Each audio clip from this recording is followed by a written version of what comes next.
FOLAR, which is the Friends of the Landscape Archive at Reading, promote the Landscape Archive and the ideas and work of landscape architects and landscape managers past and present. And we're a lively group full of curiosity. If you're not already a member, well, we welcome you to join us. If you don't already know the Landscape Archive at the Merle, then we urge you to make an appointment and visit it, and think of something a bit obscure like manhole covers or planting to an elephant house, and you'll find it. As I think the 51 Voices at Merle exhibition has shown, lots of relevant information is in other of the cousin collections at Merle also. We're delighted today to look at the Festival of Britain and the landscape architects' work there. Thank you, Merle, for hosting our annual symposium. And I'd like to introduce our, oh no, I wouldn't. I'd like to introduce Guy, who's going to say a few words in front of Brodie, who is the President-elect of the Landscape Institute, who will be chairing the day. Thank you, Annabelle. So I'm Guy Baxter. I'm the Associate Director at the Museum of English Rural Life and Head of Archive Services. And it's an enormous privilege for us to hold the Landscape Archives and to work with both the Landscape Institute and particularly today, I wanted to highlight our relationship with FOLAR. This annual event, as it's now become, is a real gem, and something that, although sadly we can't all be together in person to do this as we have in the past, a fantastic opportunity to highlight those collections.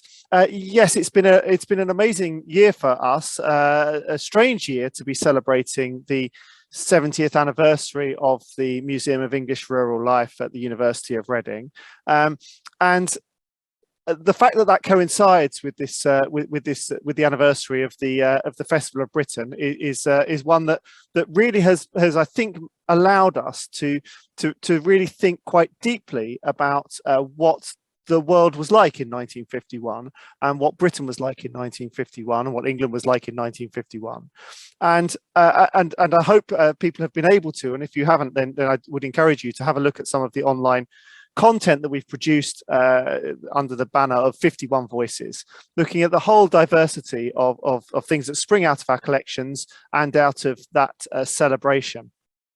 I wanted to say a little bit about the image that you can see in the background of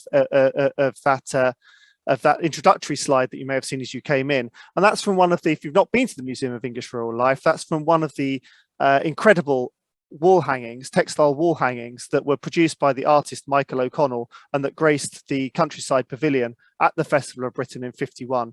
And we're currently showing one showing Cheshire, showing they show different types of landscape in England. We're showing the Cheshire one at the moment. We were showing the one for Kent when we reopened in 2016. So we'll get round eventually, and we'll get round to everybody, and you'll have a real sense of the landscape as seen through the eyes of an extraordinary artist, and in these incredible huge works that were produced. But 51 Voices has looked at all kinds of aspects of that relate to that year, that relate to the Museum of English Rural Life, and to an extent to the Festival of Britain as well. And I have with me here one of my prized possessions, which is a copy of the exhibit catalogue from the South Bank part of the Festival of Britain. And in my family, a family that comes from Southwark, from Lambeth, from the part of London where this happened, it was a key part of people's lives, something that they visited many times every day, and I suspect during the festival itself. So I've grown up with those stories of the Festival of Britain and its importance to people, and obviously there are things going on all around the country, but to me as a Londoner, certainly an extraordinary part of our heritage. So it's great to be talking more about that. It's great to be doing that in a year when the museum as well as the festival celebrate 70 years, and it's fantastic really to be doing that alongside FOLAR, to be really thinking about, as those objects do, as those wall hangings do, thinking about the landscape, thinking about the land of England and the land of Britain, and how crucial that is to the story. So I hope everyone has a really enjoyable day. And I think I'll hand back to you, Annabelle, or should I hand straight over to Brodie? Yes, to me. Hello. Hello, everyone. As Annabelle said earlier, I'm Brodie McAllister, President-elect of the Institute, Landscape Institute, and I will be chairing this afternoon. The symposium is led by 4 speakers who will have about 25 minutes each. I will introduce them as they come up, but overall we've got Dr. Harriet Atkinson, Dr. Alan Powers, Helen Brown, and Camilla Beresford. If during each talk you could put your questions in the chat line, when it comes to the Q&A session after each speaker, I will bring up some of the questions for the speakers. I won't be able to cover them all because there are varying amounts of time for each speaker and Q&A. There'll also be a break between 3:15 and 3:25. And then we will close at approximately 5 o'clock. So the first speaker is Dr. Harriet Atkinson from the University of Brighton. Her title is of her talk is Topophilia on Show, an introduction to the Nationwide Festival of Britain 1951. Dr. Harriet is a senior lecturer in the history of art and design at the University of Brighton and has written her book, The Festival of Britain, A Land and Its People, in 2012. And she's written about the festival for the South Bank Centre, the Jewish Museum London, and for Insiders, Outsiders, a nationwide festival celebrating refugees from Nazi Europe and their contribution to our culture. Currently, she's working on a major new research project called Materialization of Persuasion, which will culminate in a book and a film about exhibitions designed for propaganda and protest in the 1930s and 1940s Britain. So I'll hand over to Dr. Harriet Atkinson. Thank you so much. I'll just share my slides. Yes, thank you so much. Can you hear me all right? So thank you so much, Brodie, and thank you to FOLAR for my invitation to join you this afternoon.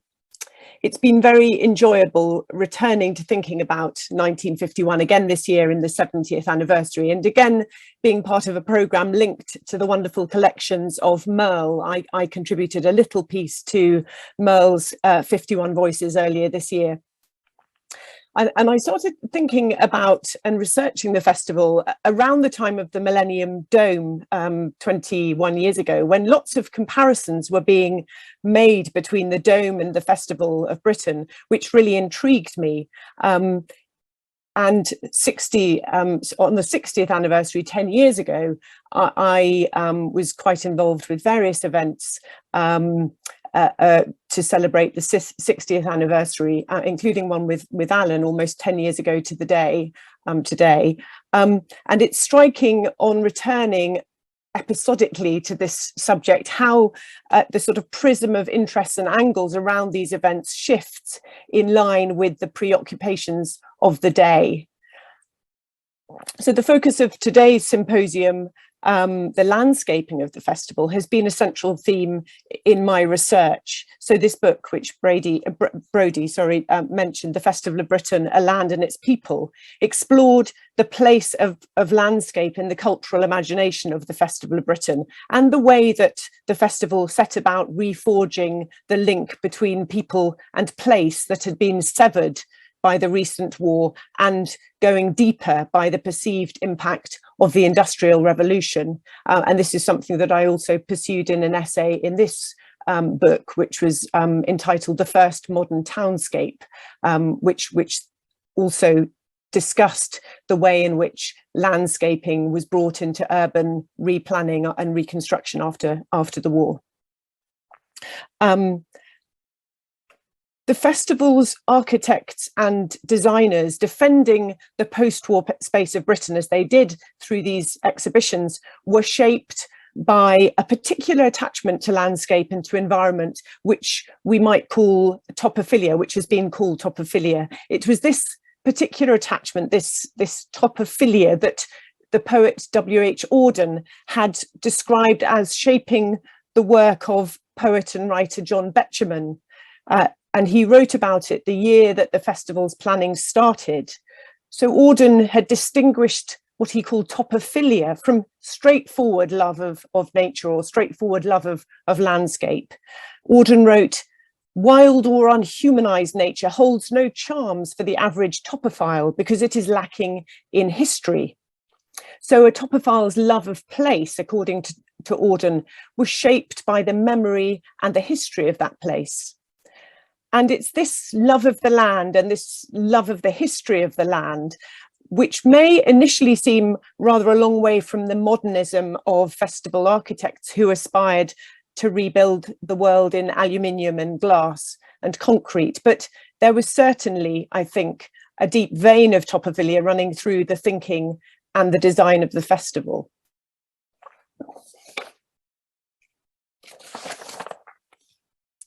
So before I discuss that particular point any further, I'm going to start by doing what I promised that I would do in this talk, which is to provide an introduction to the festival.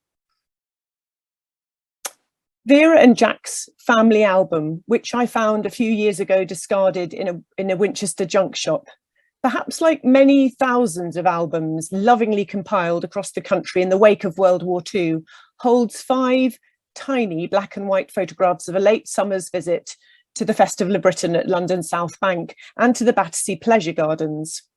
The photos are views of the buildings that have become the best known symbols of 1951, the dome, the skylon, and the fountains that were defining features of this strange new landscape. Many visitors' snaps follow the same format: families, couples, children, smartly dressed, many still in demob clothes, the ones issued to help servicemen transition back into civilian life. People relaxing, eating and drinking, enjoying a first day out in years.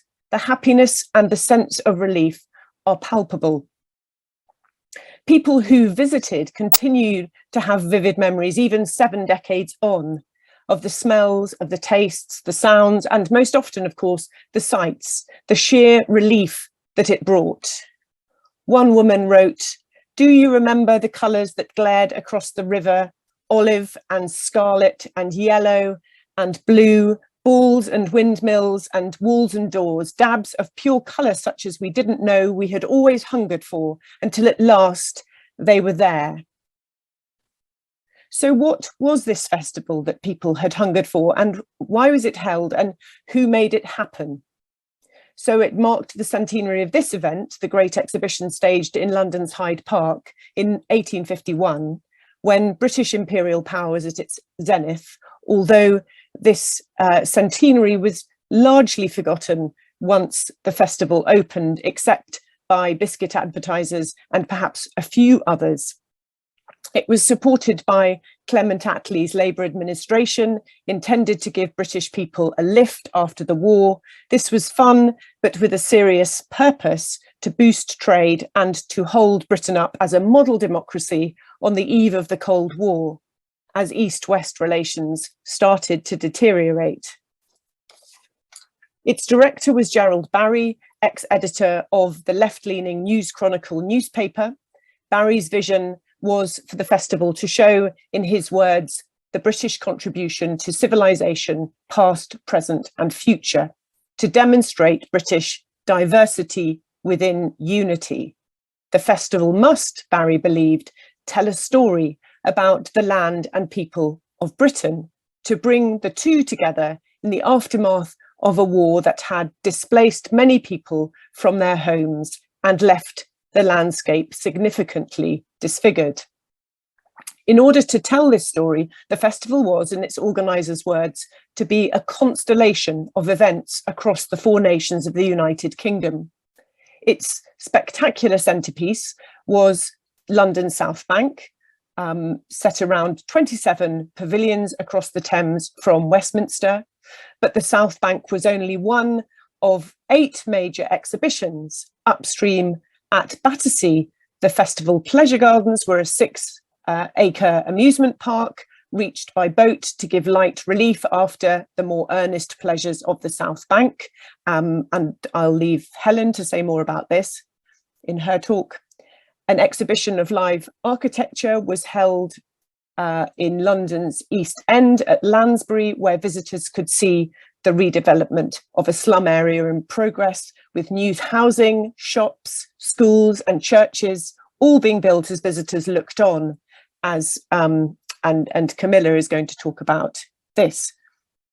At South Kensington, an exhibition showcased scientific advancements, the publicity explained by means of things you can see and believe. And beyond London, in the spirit of putting the whole of Britain on show to the world, big exhibitions were also held. At Glasgow, there was a show of heavy industry focused on sources of power. At Belfast, there was a major exhibition of farm and factory, and 2 travelling exhibitions toured the country, one on a fleet of lorries, another on a decommissioned aircraft carrier, replicating the South Bank in miniature. And for those who couldn't get to any of these exhibitions, there were many arts events and local bell ringing, bonfires, dressing up parties, new benches and bus shelters built. King VI opened the festival on King George VI. I don't know where that came from.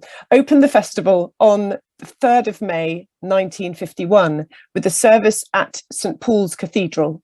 The Festival of Britain, the King announced, is to be a visible sign of national achievement and confidence. He went on, though the nation has made a splendid effort towards recovery, dark clouds still overhang it. In this festival, he said, we look back with pride and forward with resolution. Across the festival's guides and speeches, there were repeated references to Britain's illustrious past, present and future, and to Britain's exceptional contribution to civilization.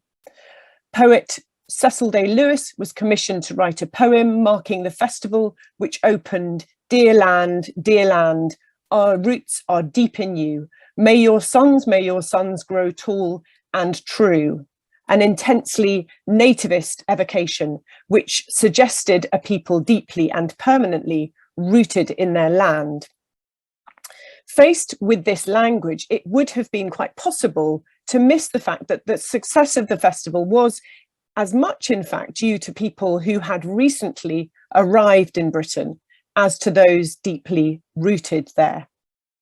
At the heart of the festival's design were refugees and immigrants. Many had arrived in the decade leading up to the Second World War, having fled from the Nazis. Some had also come to Britain as part of earlier waves of migration. The festival's well-known emblem was designed by Abram Games, for example. Games was born on the eve of the First World War in London's Whitechapel to Jewish refugees from the Russian Empire. Games's emblem portrayed Britannia in profile, mounted on the points of a compass, suggesting the festival's nationwide reach, with the arms of the compass and bunting all in the colours of the Union Jack.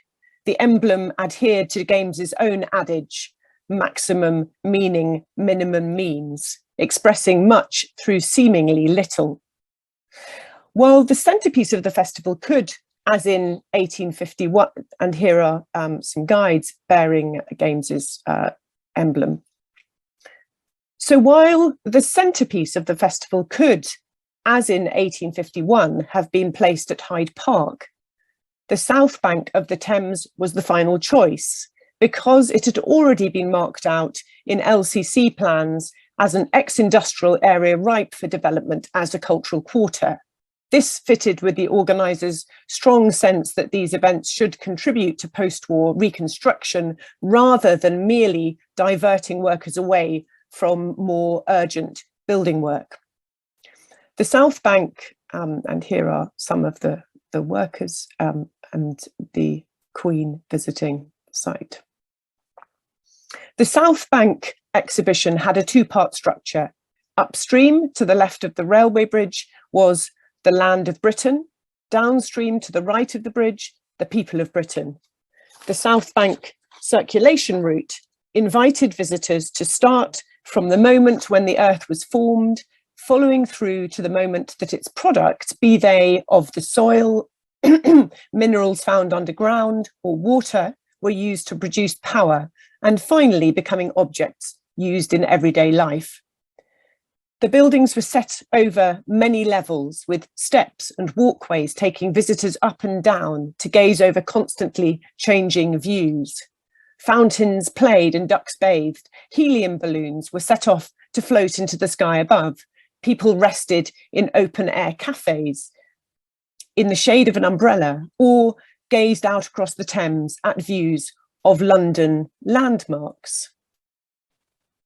A hugely popular site was the Skylon, which climbed 300 feet into the London sky over the South Bank and was designed by Philip Powell and Hidalgo Moya, working with brilliant Austrian émigré structural engineer Felix Samueli. The name Skylon was thought suitable because it floated in the sky and sounded similar to the new wonder material nylon. It did not serve any particular function except to amaze, according to the festival's organisers, and its lack of a visible structure became a popular metaphor for the state of the British economy, i.e., with no visible means of support. Standing nearby was the imposing Dome of Discovery, a vast aluminium saucer dome, as its architect Ralph Tubbs described it. The dome spanned 365 feet, ensuring that the gigantic and the spectacular were part of the festival, very much in the spirit of previous international exhibitions. Critic Raina Banham declared the dome and Skylon proper symbols for the midpoint of the technological century, capturing this sense of there being giant forms of punctuation, the vertical Skylon as an exclamation mark, the dome as full stop, marking a hiatus in the mid-20th century. The vast and cavernous interior of the Dome of Discovery showcased discoveries made during exploration. These displays were overseen by Russian émigré designer Misha Black, working with his fledgling consultancy design research unit. Czech textile designer Jacqueline Grogue worked alongside Black on the dome's Living World section, making this sign from a curtain of simulated threaded bones. Architect partners H.J. Reifenberg and George Grenfell Baines co-designed the impressive Power and Production Pavilion at the South Bank, which from the outside resembled a factory housing working machinery and was the chance for visitors to witness the spectacle of industry in action, incorporating industrial stands, showing machinery making all sorts of things in front of visitors' eyes, including wafer biscuits, sweets, and Axminster carpets. Hundreds of artists were engaged to work on the festival's endeavours as model makers, mosaicists, muralists, sculptors and painters. Many were employed by designers of exhibition sections to make in situ work for particular walls and spaces, illustrating an aspect of a section's theme. One of the most imposing works at the South Bank, if only for its sheer scale, was Siegfried Charoux' massive relief, The Islanders, in the left of this image, whose man, woman and child group, looking out over the Thames, stood in front of Basil Spence's Sea and Ships pavilion. The sculpture showed the family unit as solid and immutable, underlining Britain's island status as a central element in national identity. Many murals, painted and mosaic, were created for the festival. Here are some examples. Ceramicist Jupp Dernbach-Mayens, coal miner drilling deep beneath an industrial landscape on the top right there. And on the top left, Joseph Herman's monumental oil painting in tribute to the miners of his newfound home in Wales for the minerals of the island section at the South Bank. Many remember fondly the experience of eating and drinking at the festival, candy floss, Neapolitan ice creams, picnicking on sandwiches or Cornish pasties in the open air. At a time when refrigerators were still unaffordable for many, the Country Pavilion's milk bar offered visitors a chance to drink chilled milk. The exhilarating, liberating experience of drinking a glass of wine in an open-air cafe, something previously only thought possible in continental Europe, was helped by the extension of licensing hours until 2 a.m. for the festival months.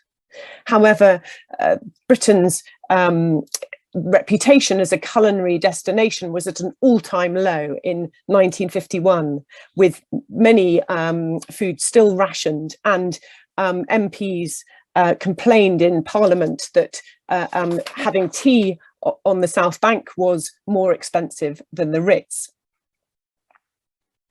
While the festival was a glimpse of a future in aluminium, steel and glass, a showcase for new technologies, it was also the chance to look back at the history of the British people and at the history of the land. In the landscaping of the festival's exhibition sites, its designers experimented with ideas about particularity of place, with finding the genius loci, the genius in place, and with reviving an English picturesque that had evolved on English country estates of the 18th century. The South Bank and Lansbury in particular became pattern books for urban reconstruction. Architects used geological samples brought from other parts of Britain in the buildings, landscaping and paving, alongside the concrete, brick and new materials. And here's an image just showing a view with some land planning sort of features. The Royal Festival Hall, designed by the LCC's Architects Office, was the only South Bank building intended to remain permanently on site after 1951. Its large external columns were faced with Derbyshire fossil marble known as Derbydean, a polished variety of Carboniferous limestone composed of fossil debris. The South Bank's walkways also used a wide variety of igneous, metamorphic and sedimentary rocks displaying textures, structures and fossils. Richard Dimbleby, broadcasting for the BBC from the South Bank in January 1950, while the site was undergoing transformation, interviewed an LCC engineer who explained that the exhibition was a recognition of the harmony between national character and its natural environment. Ideas about how national character was shaped by climate and by landscape were also preoccupying a number of artists and writers at the time, including German-born art historian Nicholas Pevsner, who had arrived in Britain in 1933 and who wrote extensively about the Festival of Britain, celebrating its landscape and its use of picturesque, and seeing the festival as in many ways the culmination of a campaign for picturesque revival that had been waged by him and through the pages of Architectural Review magazine over many years. The festival's landscaping richly referenced the land of Britain, using British plant species and geological samples transported from around the country as part of the wider architectural scheme.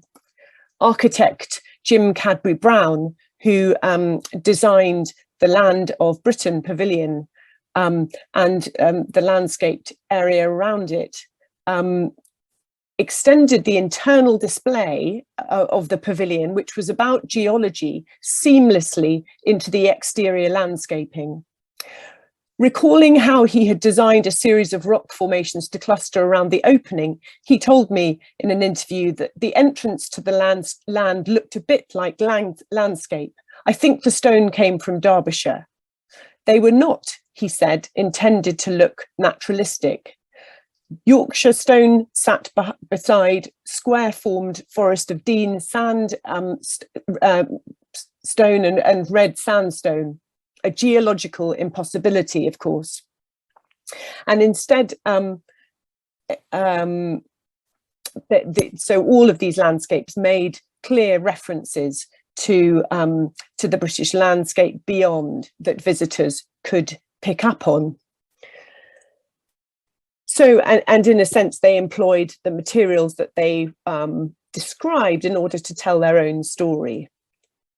Cadbury Brown recalled with delight how some visitors on a day trip to London would sit on the boulders around the opening to the land of Britain, as if they were on a sort of on a country picnic, and treated it as if on a day out on a walk. The interior of many of the pavilions also took up this focus on the land of Britain. The natural scene was brightly lit, contrasting with the darkness of the land of Britain pavilion that visitors had just emerged out of. So the ceiling rose dramatically in height and was filled with the cries and whistles of birds. This caught the attention of poet Dylan Thomas, who described the scene as, quote, the natural history of owled and cuckooed, ottered, unlikely London. Thomas went on, see the seals and eagles, the foxes and wild cats of these still wild islands. In the centre of the display was a massive twisted plaster tree shown here, with an irregular woodland garden of leaves and wild flowers at its foot and pools of water. Visitors glimpsed the base of the tree through a tank of live butterflies. The natural scene showed the wildlife of Britain through vignettes of specific places such as South Devon and Dartmoor, or the New Forest as shown in this picture. These were designed by FHK Henryan, and they were an exercise in combining disparate media, models of geology, phototransparencies, cut-out models, and real sample flora and fauna, stuffed birds, flowers, shells. Henryan's displays also used materials, again, to describe themselves. So, for example, you can see here in his sign for the modern hen, he used real eggs to pick out the lettering, and to describe for his trees signage, he used twigs and seeds set in resin. The country pavilion traced how we have shaped our landscape, becoming one of the most efficiently farmed countrysides in the world. See all the sculpted and woven loaves in the shape of sheaves of wheat in curls, plaits and whorls, said Dylan Thomas, relishing the eclecticism of this pavilion. And the country pavilion is where Merle's magnificent Michael O'Connell wall hanging, the variety of British farming, could be found, made of paste resist batik drawn and dyed on rayon cloth, and showing approaches to farming in different regions set out in grids. Next on the circulation route was the geometric minerals of the island, a building designed by Architects Cooperative Partnership with a landscape surrounding it by Peter Youngman, based on the idea of a coal tip. And planting schemes were of special importance at the South Bank to ensure that the site became not only a landscape, but a green landscape during these months. The preference of festivals planters were for an indigenous tree species, but it was very difficult to use these at the South Bank because the decisions had to be governed by practical considerations, such as how to find roots, shallow enough roots that could be moved and that could last the 5 months of the exhibition, which was no mean feat. The festival closed on the last day of September 1951 with a service at Royal Festival Hall. It was a demure occasion. The Archbishop of Canterbury stood in for the King, who was by then critically ill with a lung condition. In a broadcast, Gerald Barry, the festival's director, said that although the festival's purpose had been serious, it had not been done solemnly but with gaiety. Many people flocked to a closing ceremony on the floodlit fairway of the South Bank. Giraldo's orchestra played dance tunes. Gracie Field sang a rendition of her hit, Wish Me Luck as You Wave Me Goodbye, and the Brigade of Guards beat the retreat. Only a few hours after closing, the work of packing up and dismantling began. Exhibits disposed of rapidly. The Belfast exhibition immediately became a munitions factory, and the festival's HMS Campania was refurbished to become a floating lab for the UK's first nuclear test at Montebello. Auctioneers moved onto the South Bank site to sell off movable objects, while buildings were torn down with rapidity. A few months after the festival closed, young designer Clifford Hatts stumbled upon a Lewisham scrapyard selling off festival exhibits. A large rusting metal version of Abram Games's festival emblem was tied to a railing outside, waiting to be sold off. Looking closer, Hatts realised some of this scrap was displays for the Dome of Discovery that he had himself worked on, an exhibition display box on leprosy, its glass windows smashed, lay upended in a muddy heap. But they had already served their purpose. For the majority of its visitors, the festival was the tonic that they needed. Around 1 in 3 Britons went to one of the events held across the UK that summer. And while for those who had designed and built it, the festival initiated and cemented lasting design consultancies, architectural partnerships, commissions, and lifelong friendships, it also stood as an extraordinary pattern book to show the possibilities of building, of planning, and of urban landscaping. Thank you very much. Thank you very much, Harriet. That was a marvellous introduction. Fantastic slides. We've got a few minutes of questions.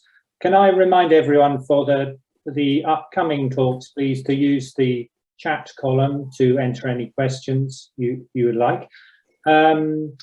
Harriet, Robert was comparing the Millennium Dome of 2000, which seemed to turn its back on the river compared with the 1951 festival. Why the difference in approach, do you think? I know, you can only speculate.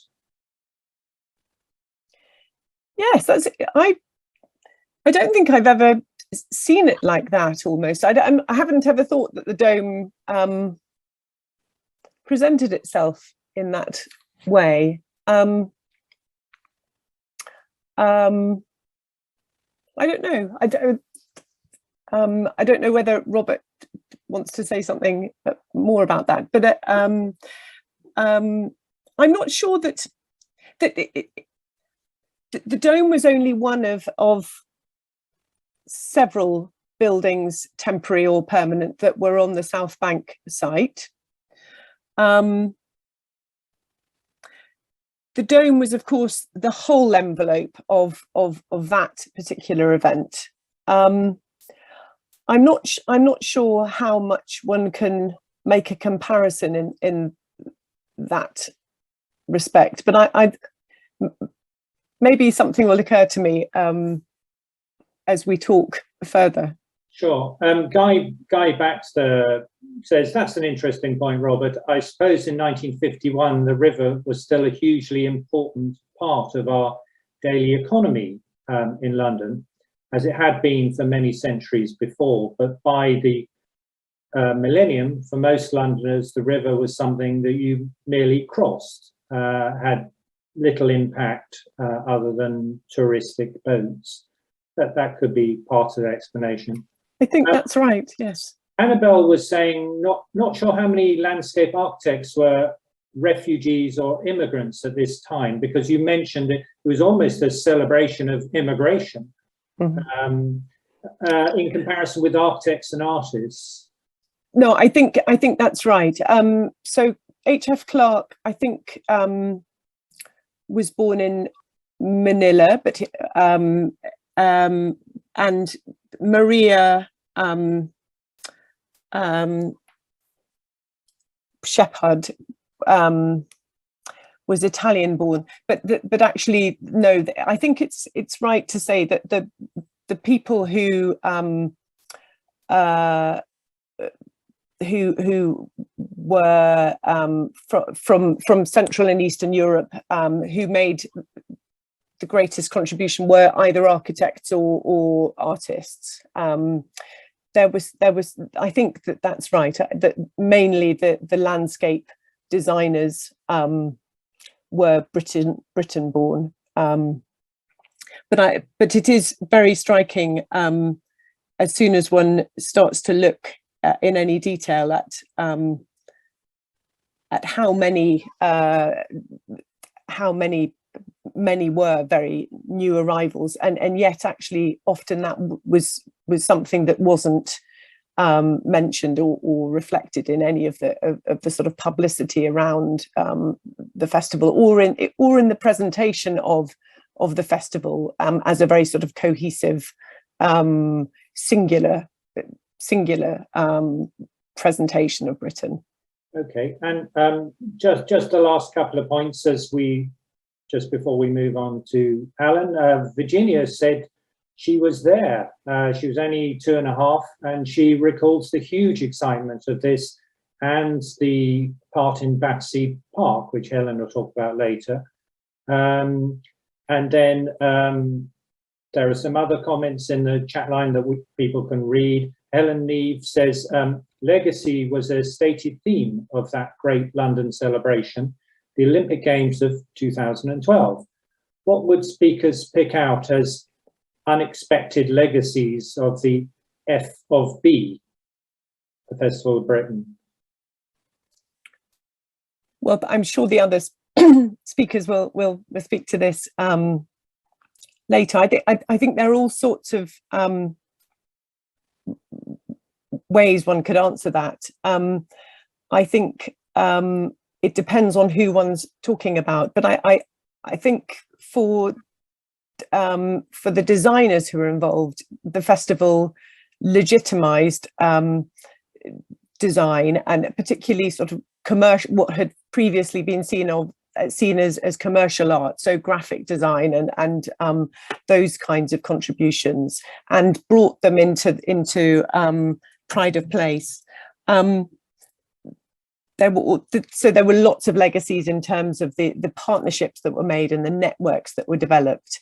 But I think that the lingering aspects for visitors may have been quite different in terms of the sorts of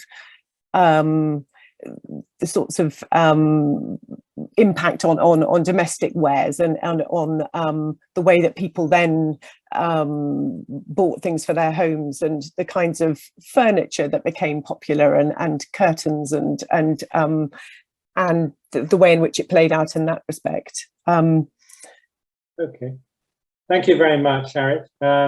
We will move on to Dr. Alan Powers now. If you'd like to take down your slides. Dr. Alan Powers' general theme is South Bank and beyond. Dr. Alan, following a degree in history of art from Cambridge, undertook a doctorate on architectural education in Britain, 1880 to 1914. A prolific writer for magazines and author of numerous books, is joint editor of the journal 20th Century Architecture and of the monograph series 20th Century Architects. Teaches at the London campus of New York University and the London School of Architecture, and was a former 20th Century Society chair. An expert on 20th century architecture, who was awarded an honorary fellowship at the Royal Institute of British Architects, and in 2020 he was master of the Art Workers Guild. His most recent book is Bauhaus Goes West. Over to you, Alan. Thank you. Well,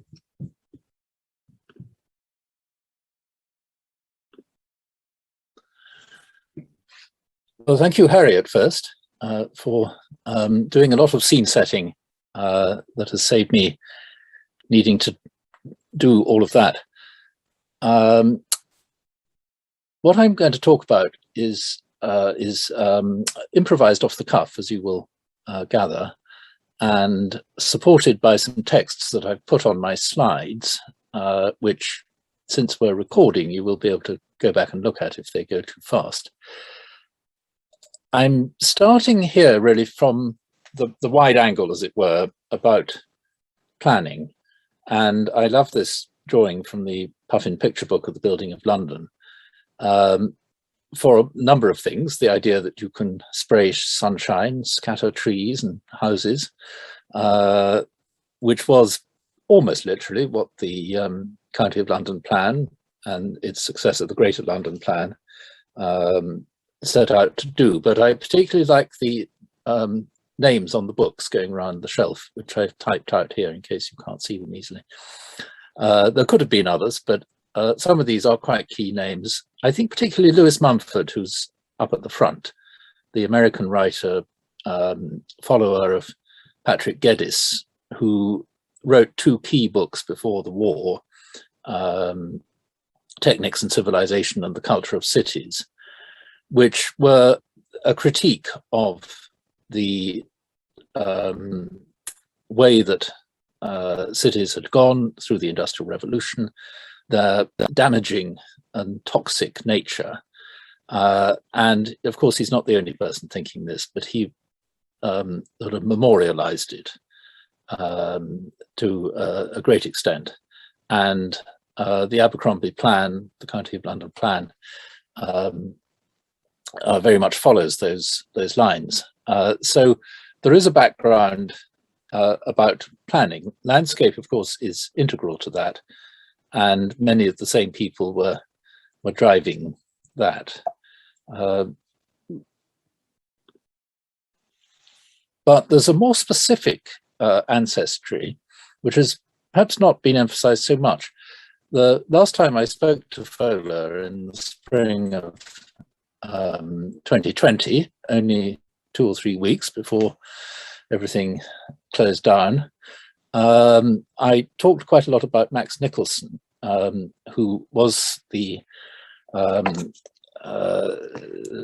founder of land use consultants in the 1960s. But as a quite precocious young man, he joined Gerald Barry on the Weekend Review, which was the magazine Barry edited in the early 30s before moving on to the News Chronicle.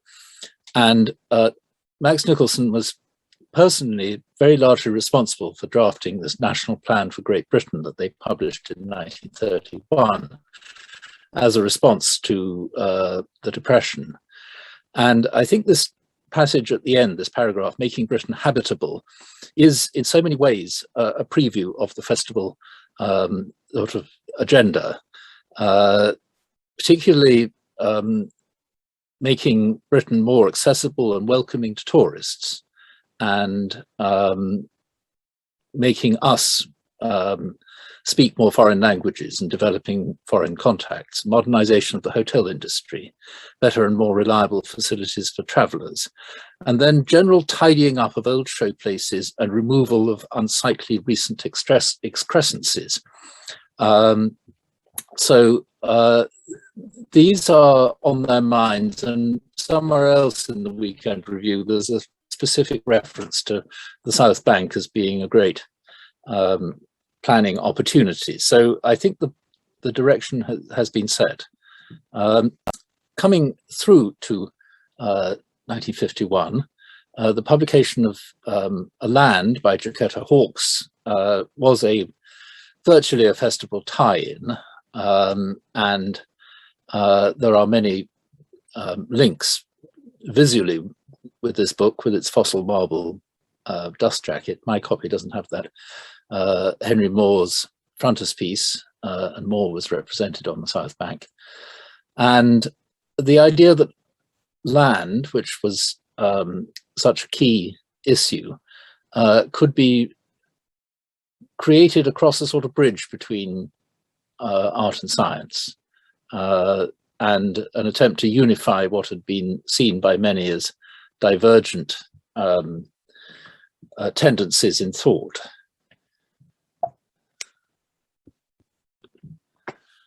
And something similar goes on in Humphrey Jennings' film Family Portrait, made for the Festival of Britain, not I think by general agreement, his best film, but I've taken these stills.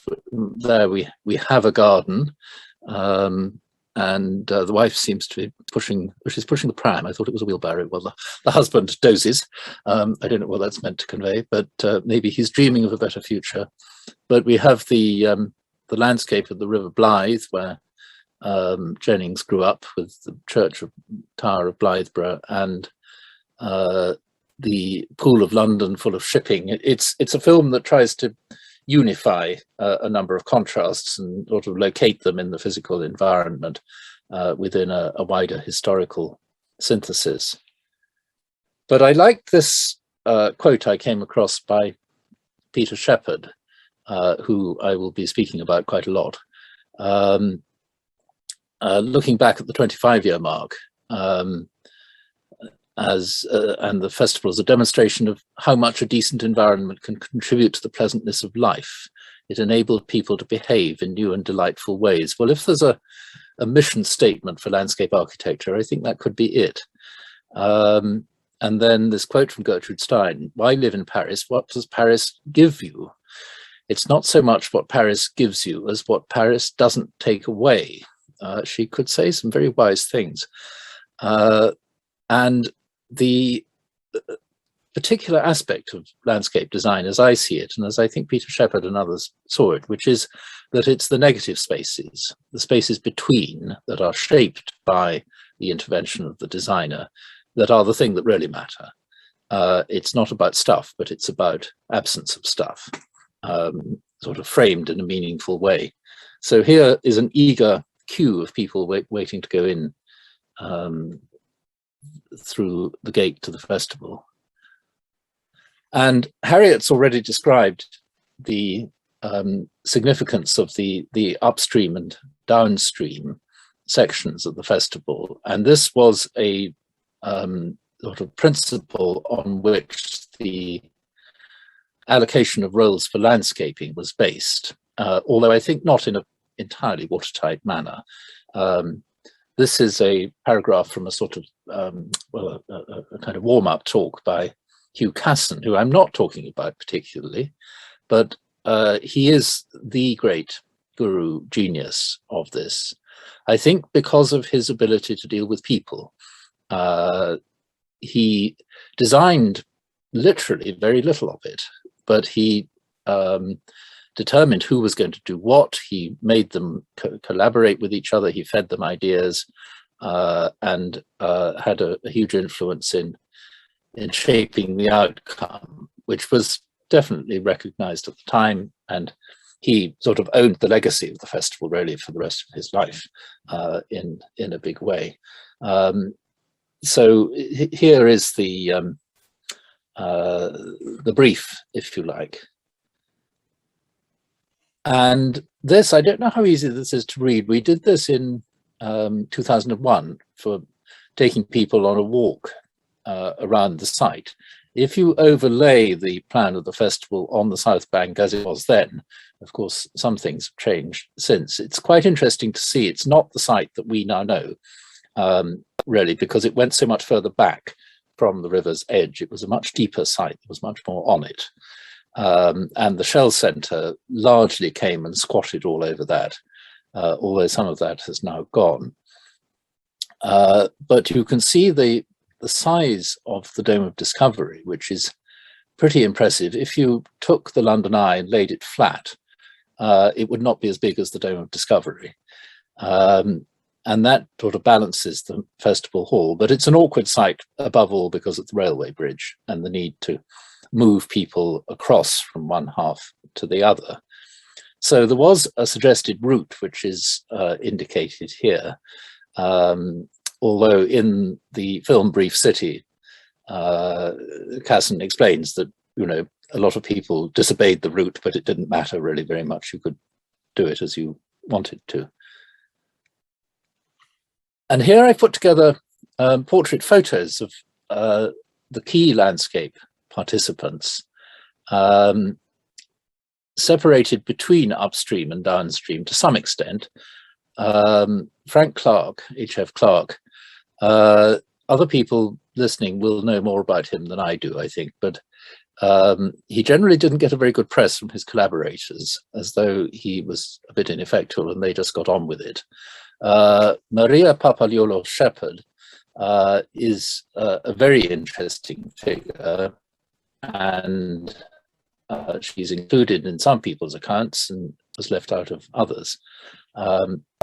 But in some cases, the architects, I think, played a considerable role in the landscaping, particularly Jim Cadbury Brown, who you see there. And so here is Peter Shepheard reminiscing about Frank Clark and his collaboration with Maria Parpagliolo and Peter Youngman, and his sort of ribbing of Peter Youngman that he didn't take enough care with the paving, and therefore the upstream site had a lot of puddles when it rained, which it did a great deal in the summer of 1951. And in Brief City, there is one spectacular downpour that they captured in the film.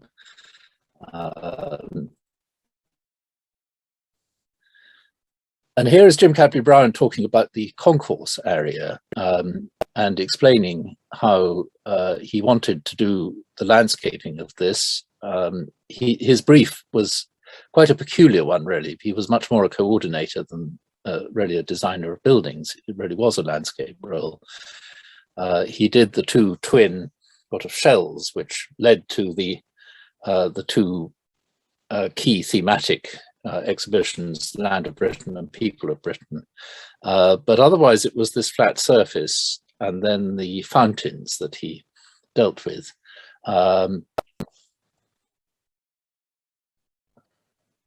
And these are more quotes from him, saying how you could go left, you could go right when you came in through that gate, but you could also go straight ahead. The sort of narrative of the South Bank is, it wasn't like other exhibitions that were axial and formal, but it did have this element of formality. There was one clear, straightforward space, which I think was the right choice. And this idea that they were capturing the borrowed landscape, as Peter Shepheard called it, what was across the river, and the strategy of concealing it with the fountains so that it would lure people towards it, and then they would pass beyond the fountains. Jim was responsible for the hydraulics, largely, of these fountains, and also for trying to incorporate the gas flares that came on as dusk fell, which again is beautifully captured in Brief City. So all quite carefully calculated as a landscape design, with levels and sort of the fountain slightly like a hedge that you could see through, but you couldn't really see what was beyond. You can see the legs of the skylon there with its sharp point coming down.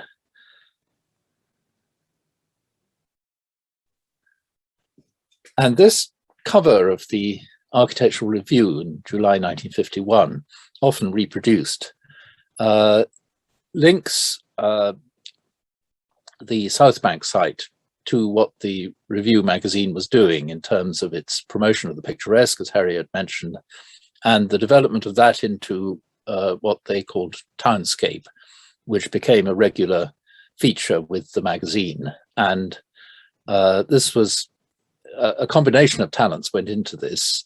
Nicholas Pevsner, Gordon Cullen, and Hubert de Cronin Hastings, who was both owner and editor of the magazine, who was a particular enthusiast for townscape and saw in it a huge potential for partly taming the modern movement and preventing it from being rigid and boring, and at the same time sort of giving a bit of pep to the blandness of the suburbs. And it's based on really a kind of filmic sense of progression of opening, closing vistas, surprises round the corners, changing levels. And this graphic sort of shows the idea of the South Bank site sort of wrapped around with its views that you can see from that sort of nose of the river. And one of the key things there is that the river does curve quite sharply at that point. So you can see it more than you can from most locations. Here is Jim Cadbury Brown referring to what Harriet's already shown us of the rocky landscape outside the land of Britain. And certainly this drawing, if this was what he's talking about, his original intention of having sort of strata of rock, was not entirely realized. He's absolutely right, because it turned into lumps and a stone wall. But as he did say, they cut the budget for landscape at a very late stage when the buildings had been built, but the landscape was still waiting to go on site. And this had a number of impacts, and this may have been one of them.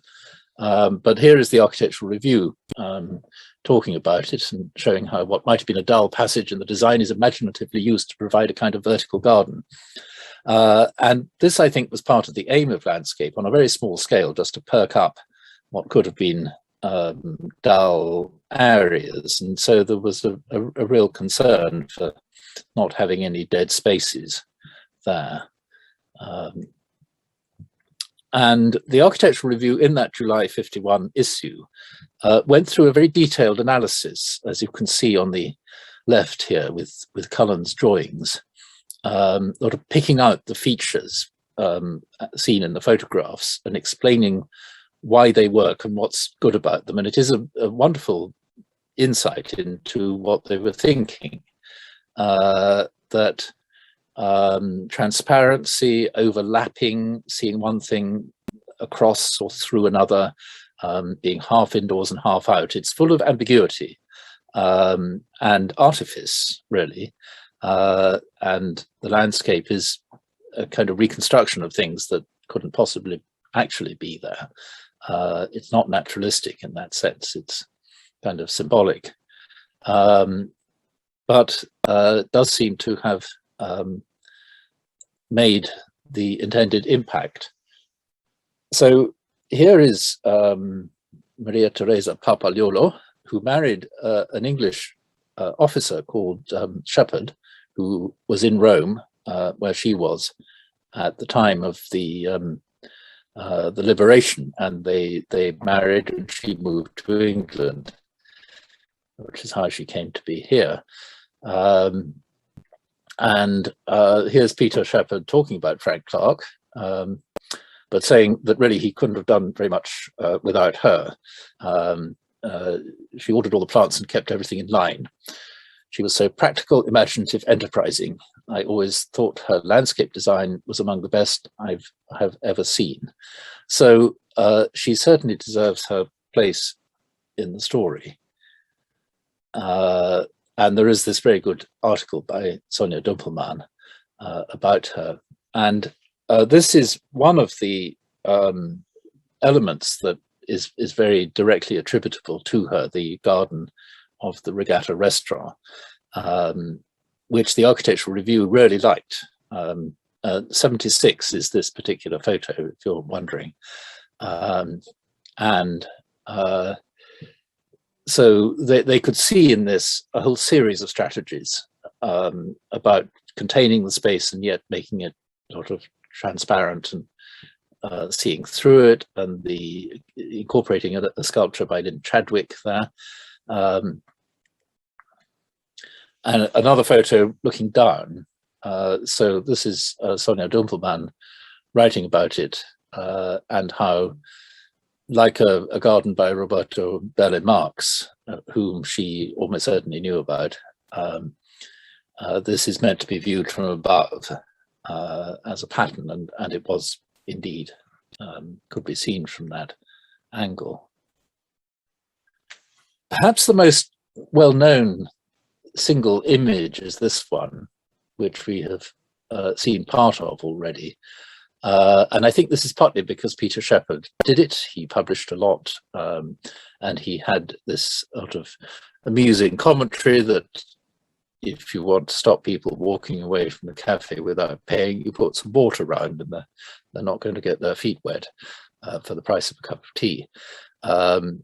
But as he explains in this interview in Sheila Harvey's book, there was a lot more to it than that. It was about how you could plant the delicate plants, such as irises, on the other side. They wouldn't be interfered with. And I think this interesting principle that he had, that if you're using flowers, you've got to be able to get up very close to them. So I think this counted as close enough. And now you can see more of Ernest Grace's antelope chairs, which were such a signature of the festival, and we saw them all sort of sadly piled up at the end. There's Edward Mills's coloured ball screen across the back of this shot, with buildings that are still in place on the approach to St John Waterloo there. And Peter Shepherd's interesting comment here about nighttime. He said that there were hardly any surviving photographs. It's not exactly true. This one is a professional photograph, but this is where people came to dance at night in this space. And Jim Cadbury-Brown had arranged it slightly like an airport runway, with lights below the surface of the paving, which were actually electric bulbs with jam jars over them as covers. He was trying to think what to do and realized that was the cheap available answer. And somebody talks about the lights in the trees as being like the gardens of Hesperides, which is rather poetical.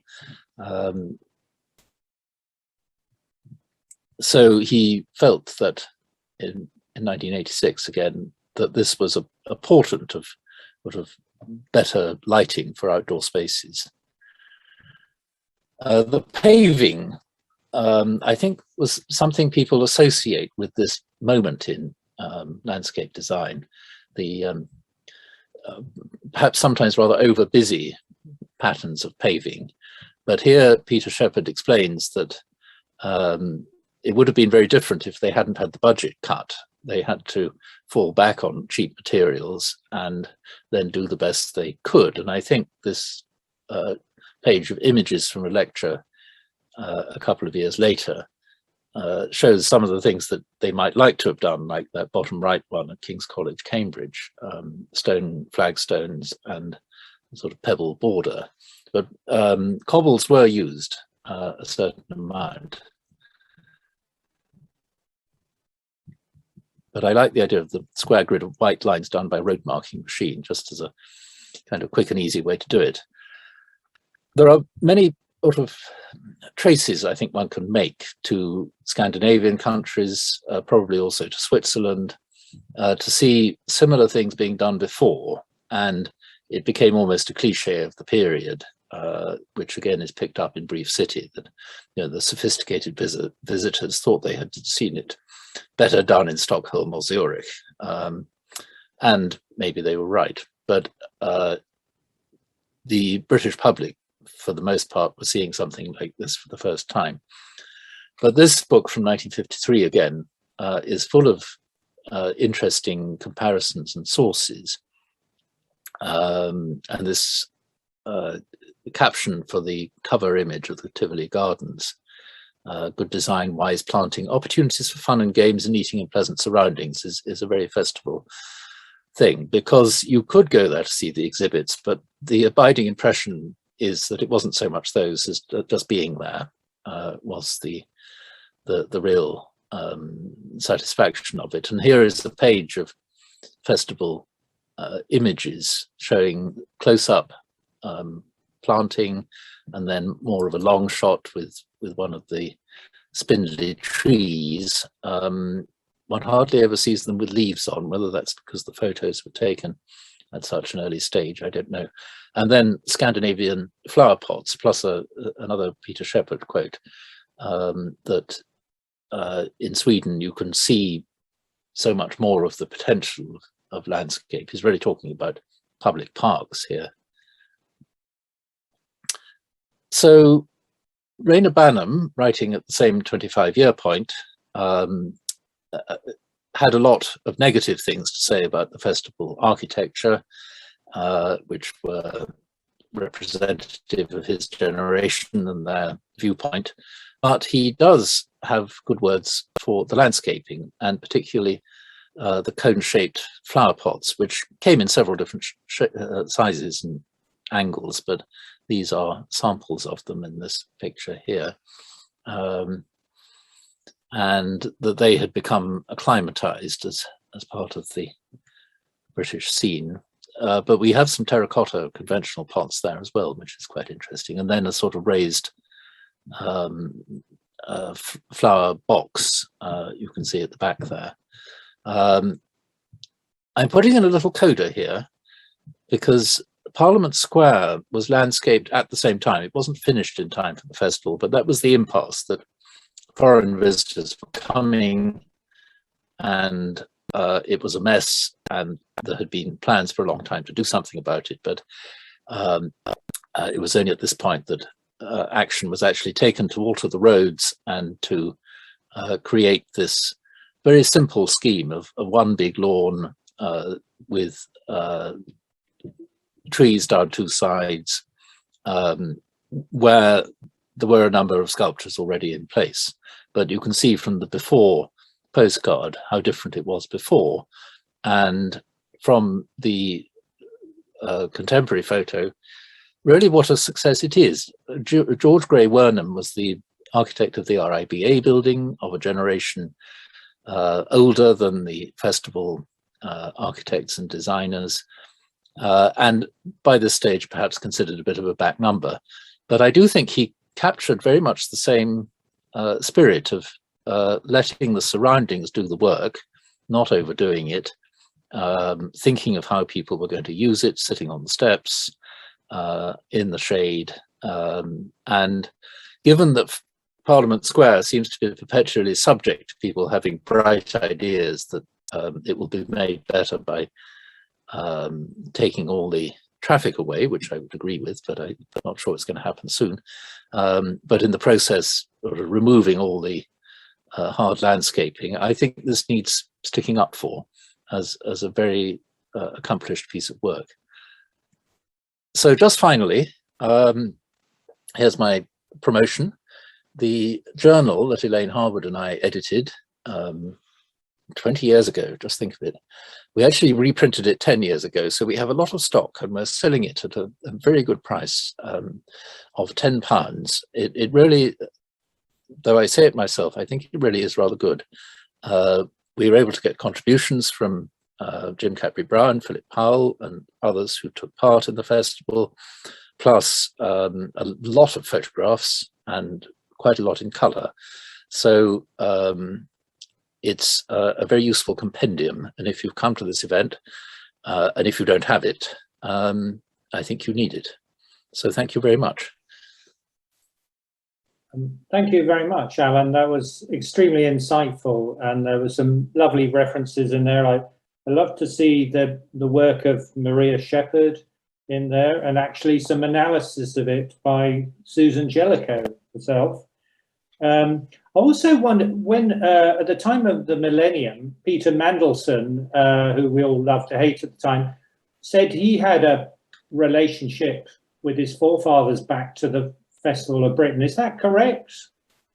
Yes, Herbert Morrison was his grandfather, and Morrison was the person in government who sort of backed the festival. Oh, right. And got the sobriquet of Lord Festival. Also, Caroline Gould reminds us that Dr. Amara Thornton shares her reflections on the 1951 work of Jacquetta Hawkes, and she gives a link to that, and then also a link for information about Peter Shepherd's archive held at the Museum of English Rural Life. John Peverley asks, he says, one of the speakers mentioned that the only permanent feature of the festival was the festival hall. What is, I think, sometimes forgotten is that the London County Council reclaimed part of the riverside and built a new embankment, which increased the area of the festival site, was also intended to establish the format for the further extension of the embankment in the future, further downstream. So just point of information. Robert Holden says, what is obvious, Alan, from your slides is it's very joyous. It was very joyous. I know some foreigners said, "Oh, we do better," and in a jokey way, it was a kind of almost a celebration of our lack of culinary prowess in Britain at the time, which has got better since, thanks to the French. But Robert says the festival appears so joyful or joyous from the photographic evidence compared with many major comparable developments since, with dancing and riverside walks. Did British townscape design lose its sense of joy in the 1960s in subsequent developments? Any comment? Well, from my point of view, yes, something did happen, and it would be a very worthwhile thing to try and work out just precisely what it was, because it sort of happened unconsciously, I think. The rise of car ownership almost certainly is a factor, because once cities and new towns were planned with cars in mind, then, you know, that chance of a sort of urban density and making things happen disappeared. And one could look to that rather crazy project Sevilla, produced by the Architectural Review in 1971, which was an imaginary sort of photo collage of a new town with no cars in it. They were going to be somewhere, presumably underground, but that would have been the alternative look, as it were, the high density, pedestrian connected, waterside new town, which never happened. And maybe we're still waiting. Okay, and Carolyn Gould makes another reference to Things We See, Garden 7 at Merle. Annabelle says another was St Paul's Festival Garden by Shepheard on Bondland, ready for the 1951 opening service. And Chloe, who, by the way, previously reminded us that H.F. Clarke was actually British, she says, could we get the bibliography and links sent to us as a separate document afterwards? So that's one for FOLAR to work on.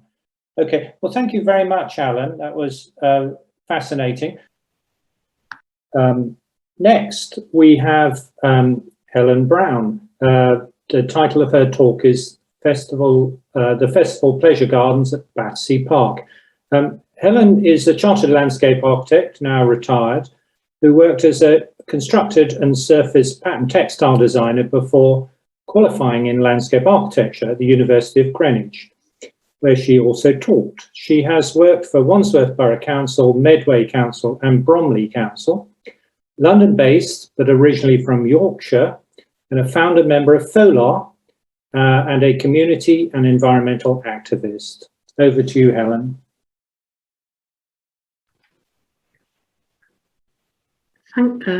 Thank you very much. I'm just going to check that I've got everything running. Okay, it's an imperial, not metric, in terms of descriptions of quantities, and there's no North Point discipline on any of the maps or aerial photographs.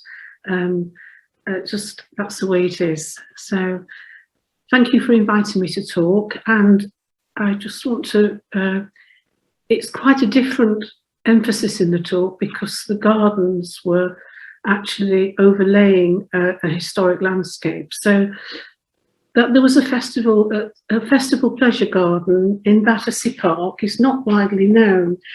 Most of this temporary garden and its features designed for one season hasn't survived.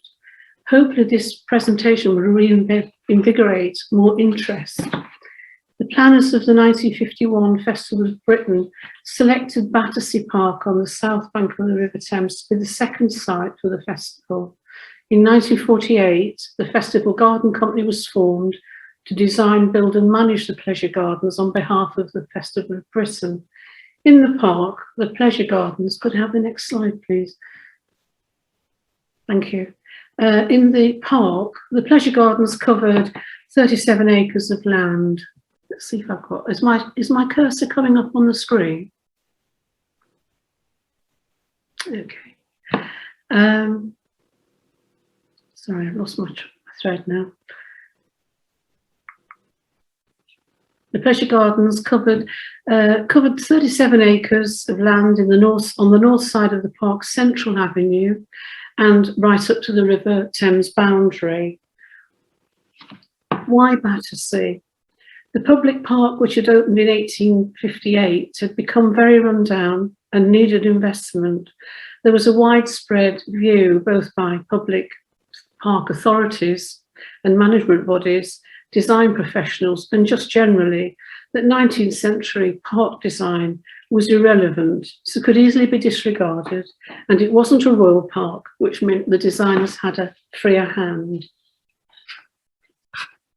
The original design has this very characteristic traditional in the sense of historically from, say, Birkenhead. You've got the central area that's surrounded by a carriage drive, and then this very long central avenue with a bandstand in the middle, the river boundary, and then this very large area of lakes. I don't know whether I'm able to describe that on the plan, but there you go. It's only 2.5 miles from South Bank, and there was easy access by rail, road and river for the construction materials and staff for this major project. And these transport links would serve the expected large number of future visitors. Once opened, there was a 2-boat ferry service between South Bank and at Waterloo and the Pleasure Gardens at Battersea Park. Could I have page 3, please? James Gardner, 1907 to 1995, at the age of 44, was appointed the chief designer. With a named team of over 21 designers, it was planned and seriously well designed to be a fantastical, light-hearted pleasure ground. Inspired by the 19th century pleasure gardens across the river adjacent to Chelsea Hospital and the New Spring Gardens at Vauxhall, almost next door. This was in contrast to the more serious aims for the South Bank Festival, celebrating Britain's past and illustrating a modern future. And also displaying the aims of the newly established welfare state for health and housing, education, work, and the nationalisation of key industries and utilities. What strikes me as being quite extraordinary is that the South Bank had never been supported by the Conservative government, which was elected in 1951 during the year of the festival. And there was no attempt to even retain parts of it, other than obviously the festival hall. And what happened afterwards was that the site was left derelict for over 10 years.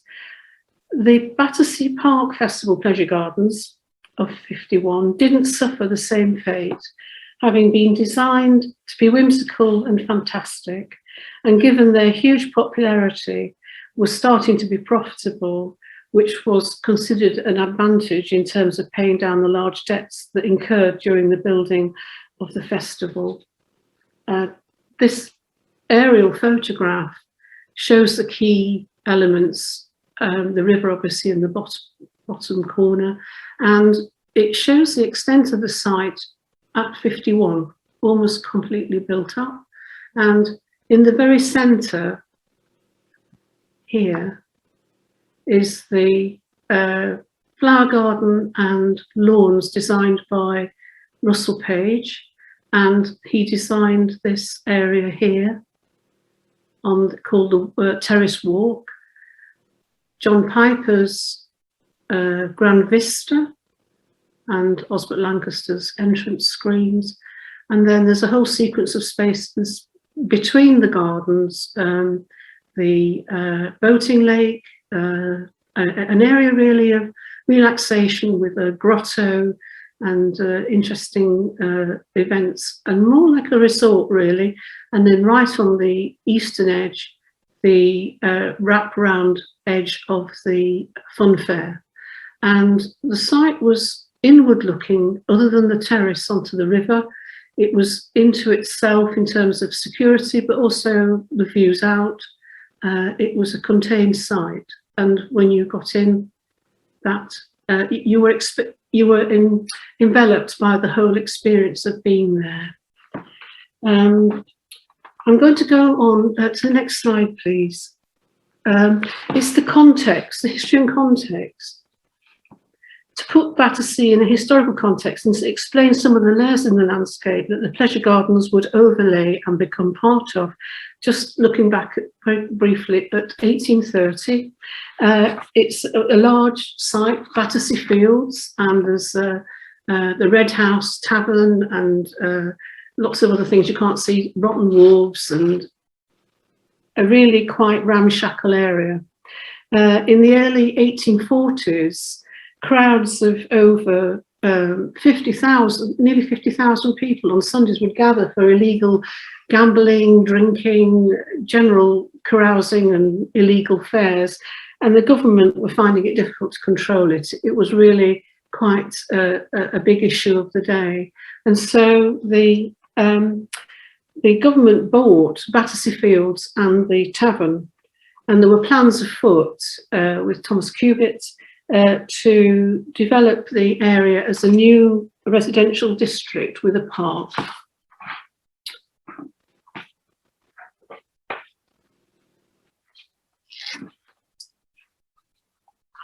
There was a massive lack of green spaces for residents, and the two parks that came out of this period of consideration was from the Act of Parliament in '46, was the Commissioners for Woods and Forests were to form Royal Parks, and they would become Victoria Park and Battersea Park, but they were never royal. Population at the time was 6,000, and by 1910 it was 168,000. So the park was to become the main large green space in what would be a densely built up manufacturing and residential area. Next plan, please. James Pennethorne, he was surveyor and architect to the Commissioners, drew up a provisional plan, and he'd worked on Regent's Park, which I think you can see in the influence of that layout has on this plan or proposed plan for Battersea. To manage and construct the park, John Wicker Gibson, 1815 to 1875, was appointed in '46 as the first superintendent. He'd worked under Joseph Paxton at Chatsworth. He'd been sent by Paxton to go plant hunting in the tropics, and this was to have a lasting impact on Gibson's development as an innovative, skilled and practical planting designer and the actual popularity of Battersea Park. Pennethorne's design, the central lake had to be revised. It was over sand, and a clay-bund lake, if it leaked, would never be able to be repaired. So they had to find a new area, and I could go on to the next slide, please. This was found in the southeast corner of the park, and this layout in 1863 shows the design intention really probably mostly driven by John Gibson. He was a very skilled designer, and actually I don't think he really gets the recognition for what he did. Anyway, an effective planner and designer, manager of the park's construction, he recreated the revised layout and a new topography of this windswept site, in some places rising 24 feet above the original levels. And it was partly constructed with the excavation material coming out of Surrey Docks at Rotherhithe. I think it was 750,000 cubic yards of material. Once the structure planting had grown to make the necessary central sheltered gardens, Gibson went on to create a more detailed and ornamental style of planting, particularly subtropical, annual and carpet bedding. One Sunday in 1874 recorded that 10,000 visitors came to see Gibson's fashionable and popular gardens. David Lambert reveals in his 2005 leaflet, The Park Keeper for English Heritage then, that LCC records Battersea Park as having a budget of 1.5 million, that's 2020, prices, a chief superintendent, a foreman, an inspector for policing. 94 men and 3 women were employed at the park. And if we could have the next slide, please. So a massive leap. We're into just the pre-war. So during World War I and World War II, the Battersea Park was part of the war efforts. And the changes that came about were linked to the Dig for Victory campaign. We had 32 acres of allotments. They were massively important locally. The wartime relaxation and allotment rules allowed produce to be sold. Emergency services, workers based in the park ran cooperative parks. And the innovative and rather unusual thing is that Battersea Park became the first cooperative pig club where councils provided land and materials to build piggeries. Could I have the next slide, please? Again, this is a smashing aerial photograph of in 1946 of the extent of the allotments. There was bomb damage stored in the park, parking for emergency vehicles, barrage balloons, anti-aircraft placements, and the mobilisation of the population had a massive impact on the future condition of parks. By 1944, a third of all civilians were doing war work, and it's estimated that the UK was the most highly mobilised nation of all the Allies. Day nursery was built on the southern boundary for women, to take their children to before they went to work. And park staff had been called up either to the military services or under the essential work order. This had massive consequences for parks like Battersea in the sense of losing their landscape features and their distinctive garden-esque character and horticultural detail. And the park, by the end of the war, was shabby, run down, an absolute shadow of its former self. Could I have the next slide, please? Thank you. No, could you go back one, please? Right, this is the the extent of the festival pleasure gardens looking west. You can see the central avenue running up the left-hand side of the image, and the River Thames and the terrace walk, and then the carriageway drive,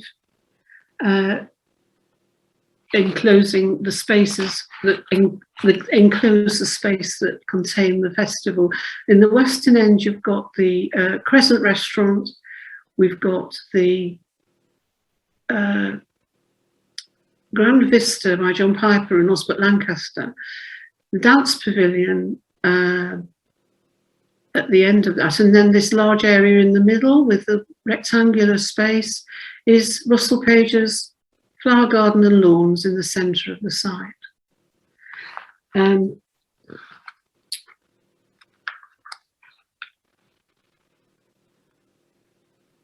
going to focus really on the James Gardner and Russell Page and the just general pleasure gardens themselves. James Gardner left school and at 16 became an apprentice of the jewellers at Cartier in London in 1923. He was working in design consultancy with commissions for Shell, an exhibition and museum designer, illustrator and ship design. In World War II, he was the chief deception officer at the Camouflage Training School. I always keep thinking, what an amazing job title. Gardner designed a series of inflatable deceptive projects which included dummy tanks and landing craft. These skills were to be used over and over again at Battersea, but with deception for pleasure rather than war. In post-World War II, he worked for was commissioned by the Council of Industrial Design. He oversaw projects that Britain Can Make It, Enterprise Scotland, and for the Festival of Britain in '51, he designed displays for the people of Britain as part of the South Bank exhibition. Could I have the next plan, please? This is highlighting, these are the official, and I'm going to talk about this straight away and then we can move on. There are 21 designers of the festival accredited in the official guide, but actually there are no women. And then there was this one that turned up, and this is Barbara Jones. She was a designer, a writer, painter, and illustrator, lived in London, and she was a muralist, and she did work actually in the on some of the vertical surfaces that took you down into the fun fair in the pleasure gardens. And the plan here shows the site actually used as a kind of design icon in a way, rather than really being able to explain how it connects to the park and the river and all the rest of it. But you can see the general layout and the massive extension of facilities, kiosks, features to see. It's a really, really busy site, and very complex in a lot of the way that it works. And I think the skills of Gardner are really, in terms of exhibition design, probably were very instrumental in making it work. He was responsible for the design, Gardner was responsible for the design of many structures and the siting of the two entrances at the end of each of the carriageway and the access and circulation routes. Who was responsible for the design of the final overall garden plan? I'm not clear about that. But his experience as an exhibition designer applied to this 37-acre site and seems to have worked really well. He designed the riverside rooms, the music pavilion, the tree walk, boating pool, fountain tower, lakeside stage and tent. Could I have the next slide, please? And this is the tree walk and the kiosks at the nighttime scene. But here's the on the left. There's the steps up to the actual walk, just by the Guinness clock, and two really nice pictures of people using it. It was very, very popular and really busy. And Robert Tolden, who is with us today, says, I did see the tree walk and recalled it as famous as a young landscape trainee in 1968. Admired the remains of the festival gardens where my mum's best friend in Streatham had worked on a stall in 1951, and thereafter there was an active memory of the festival gardens in the 1960s. And I think that it must be, obviously there were visitors to the park were from outside of the area, outside of London too, but it would have been like the South Bank with a local population, a major magnet and also employer of a very busy site. Could I have the next? Right. This is an interesting model slide, a slide of the model. It's actually, there's two parts I've found on postcards, but it must have been a design tool for sorting things out, explaining things to people, selling the ideas. There was a huge amount of sponsorship of things like shops, arcades, kiosks. They weren't, the music pavilion was actually sponsored by HMV, and things like Nestle sponsored the Fountain Tower. So these sorts of things might have been used, I think, as selling the ideas, getting the sponsorship, getting the support for what was going on. Could I have the next one, please?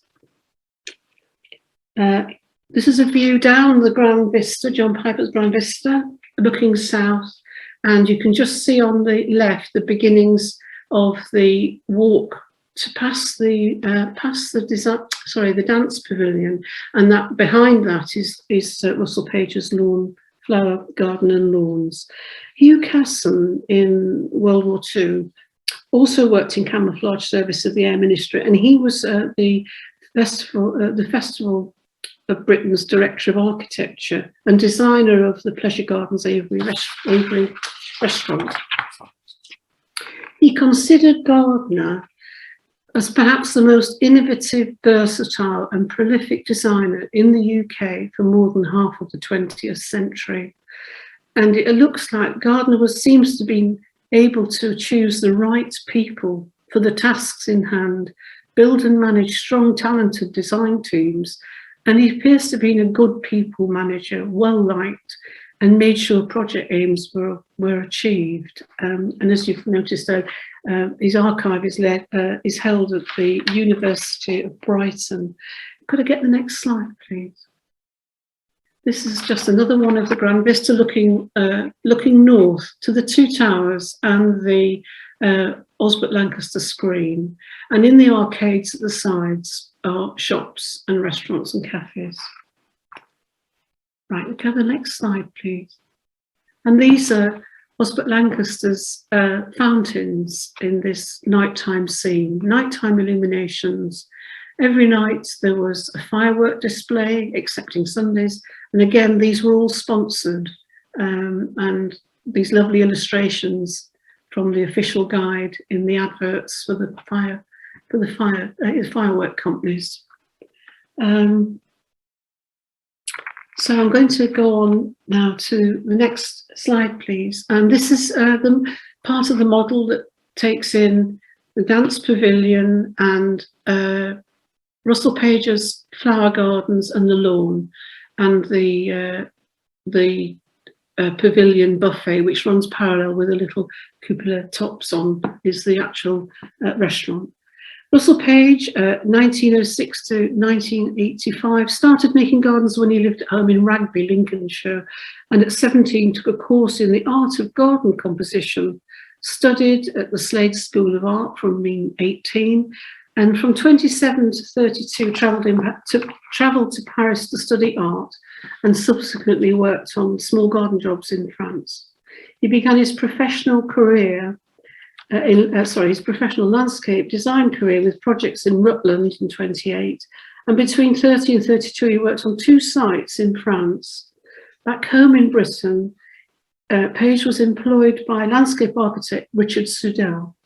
He remodelled Longleat, wrote for Landscape and Garden magazine, and had a short design partnership with Geoffrey Jellicoe, working on the landscape and buildings at Cheddar Gorge. In the pre-war period, Page cultivated a wide range of very wealthy clients in England, France, and Belgium. During World War II, Page served in the UK's political warfare department. It was a secret department under the auspices of the Foreign Office in France, United States, Egypt, and Sri Lanka. In other words, a spy. As a designer, could I have the next slide, please? As a designer, Page shows a really strong preference for formality and simplicity in site planning and design. His time studying and working in France may have reinforced this aspect of his work. His designs are a career-long interplay of formal compositions with geometrical patterning and rhythms combined with a simple, skillful, effective planting design. In my final year, 87-80, as an undergraduate landscape architect student, Tom Turner took our group to meet Geoffrey Jellicoe at his flat in High Point, Highgate, London. Russell Page had died in 1985, and he'd left his drawing board to Geoffrey Jellicoe. We were ushered into a two by two into a tiny, tiny studio where this huge board took up more than half the space. On the board was a large hand-drawn plan of the Moody Gardens. Geoffrey Jellicoe spoke about inheriting the drawing board from Russell Page and spoke very warmly of working with him. I think it's a very strong memory from quite a long time ago, and yeah, it was a very nice thing to have seen. Part of Russell Page's archive is now at the Garden Museum in London. Could I have the next slide, please? The Pleasure Gardens was a rare commission for Russell Page to design a public garden. If completing the built structures of the Pleasure Gardens to open in May was an arduous job, then Page's responsibility to deliver a completed flower garden and lawns that looked established was even harder. The Festival of Britain opened on 1951 on the 3rd of May. South Bank opened on time, but Battersea Pleasure Gardens were delayed till the end of the month. The site had been flooded by the River Thames, and it had been raining for weeks. Mud was so deep they had to pump it out of the site using huge tankers. And Page had the nightmarish task to establish the garden for the opening. He combated the conditions by putting down a thick layer of dry cinders over the whole area and covering it with compost. Luckily, June broke the winter and spring's long run of exceptionally wet weather and was sunnier than the average. The flower garden to the pavilion buffet was the central area of the festival gardens, reserved as an island of green and quiet, with a lawn and flower gardens, the main circulation paths being on the perimeter of the site. The low stepped retaining walls and contained formal beds of single coloured roses lined by alternating yew trees and topiary. Further beds were filled with lavender bulbs and annual belling, all single colour geometries. Could I have the next slide, please? Thank you. I don't have a very good illustration of the terrace walk, but this is the garden at the side of the aviary. Again, the aviary was designed by Gardner and the aviary restaurant by Hugh Caston. Page designed the terrace walk running parallel to the river's edge and the main east-west carriage drive. The walk had a sequence of attractive planting alongside the seating and had the ferryboat landing stage and the shops, kiosks and cafes. Page's book, The Education of a Gardener, describes more of his project at Battersea. Today, the flower garden is the most significant remnant of Russell Page work in Battersea and is now protected. Could I have the next slide, please? It's almost self-explanatory. This is the Crescent restaurant on the western end of the site at night, designed by Patrick Gwynne. I don't think we realise, 2 days before the outbreak of war, I can't say the word, the blackout began and it lasted 2,073 nights. Blackouts were one of the most disliked aspects of the war.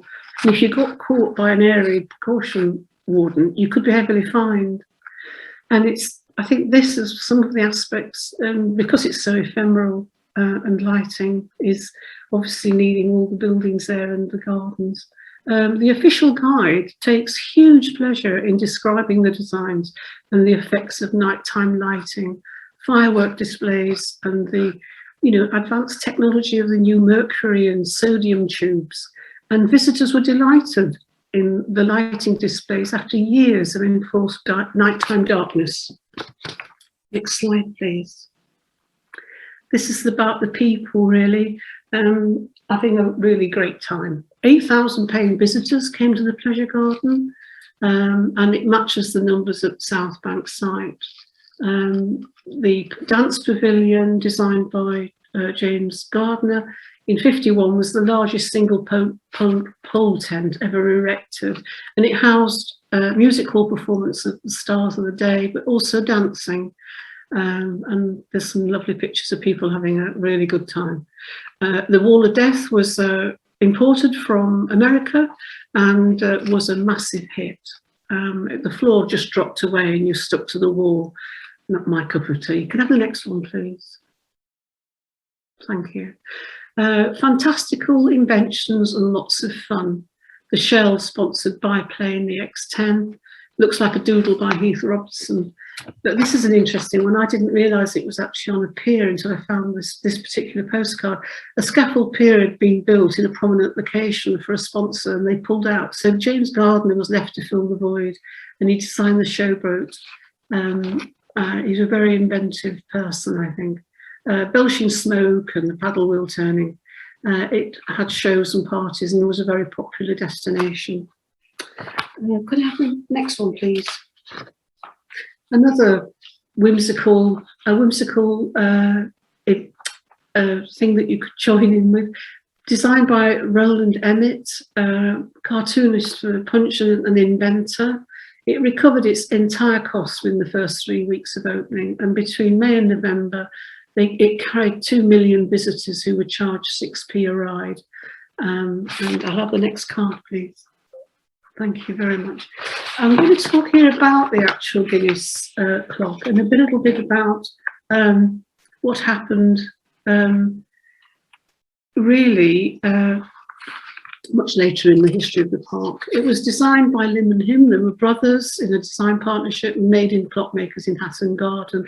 It was really so popular. It's a mechanical event, was just watched every quarter of an hour by lots and lots of people, and I would recommend that anybody who'd like to see it just goes to YouTube. And this is part of this history of looking back.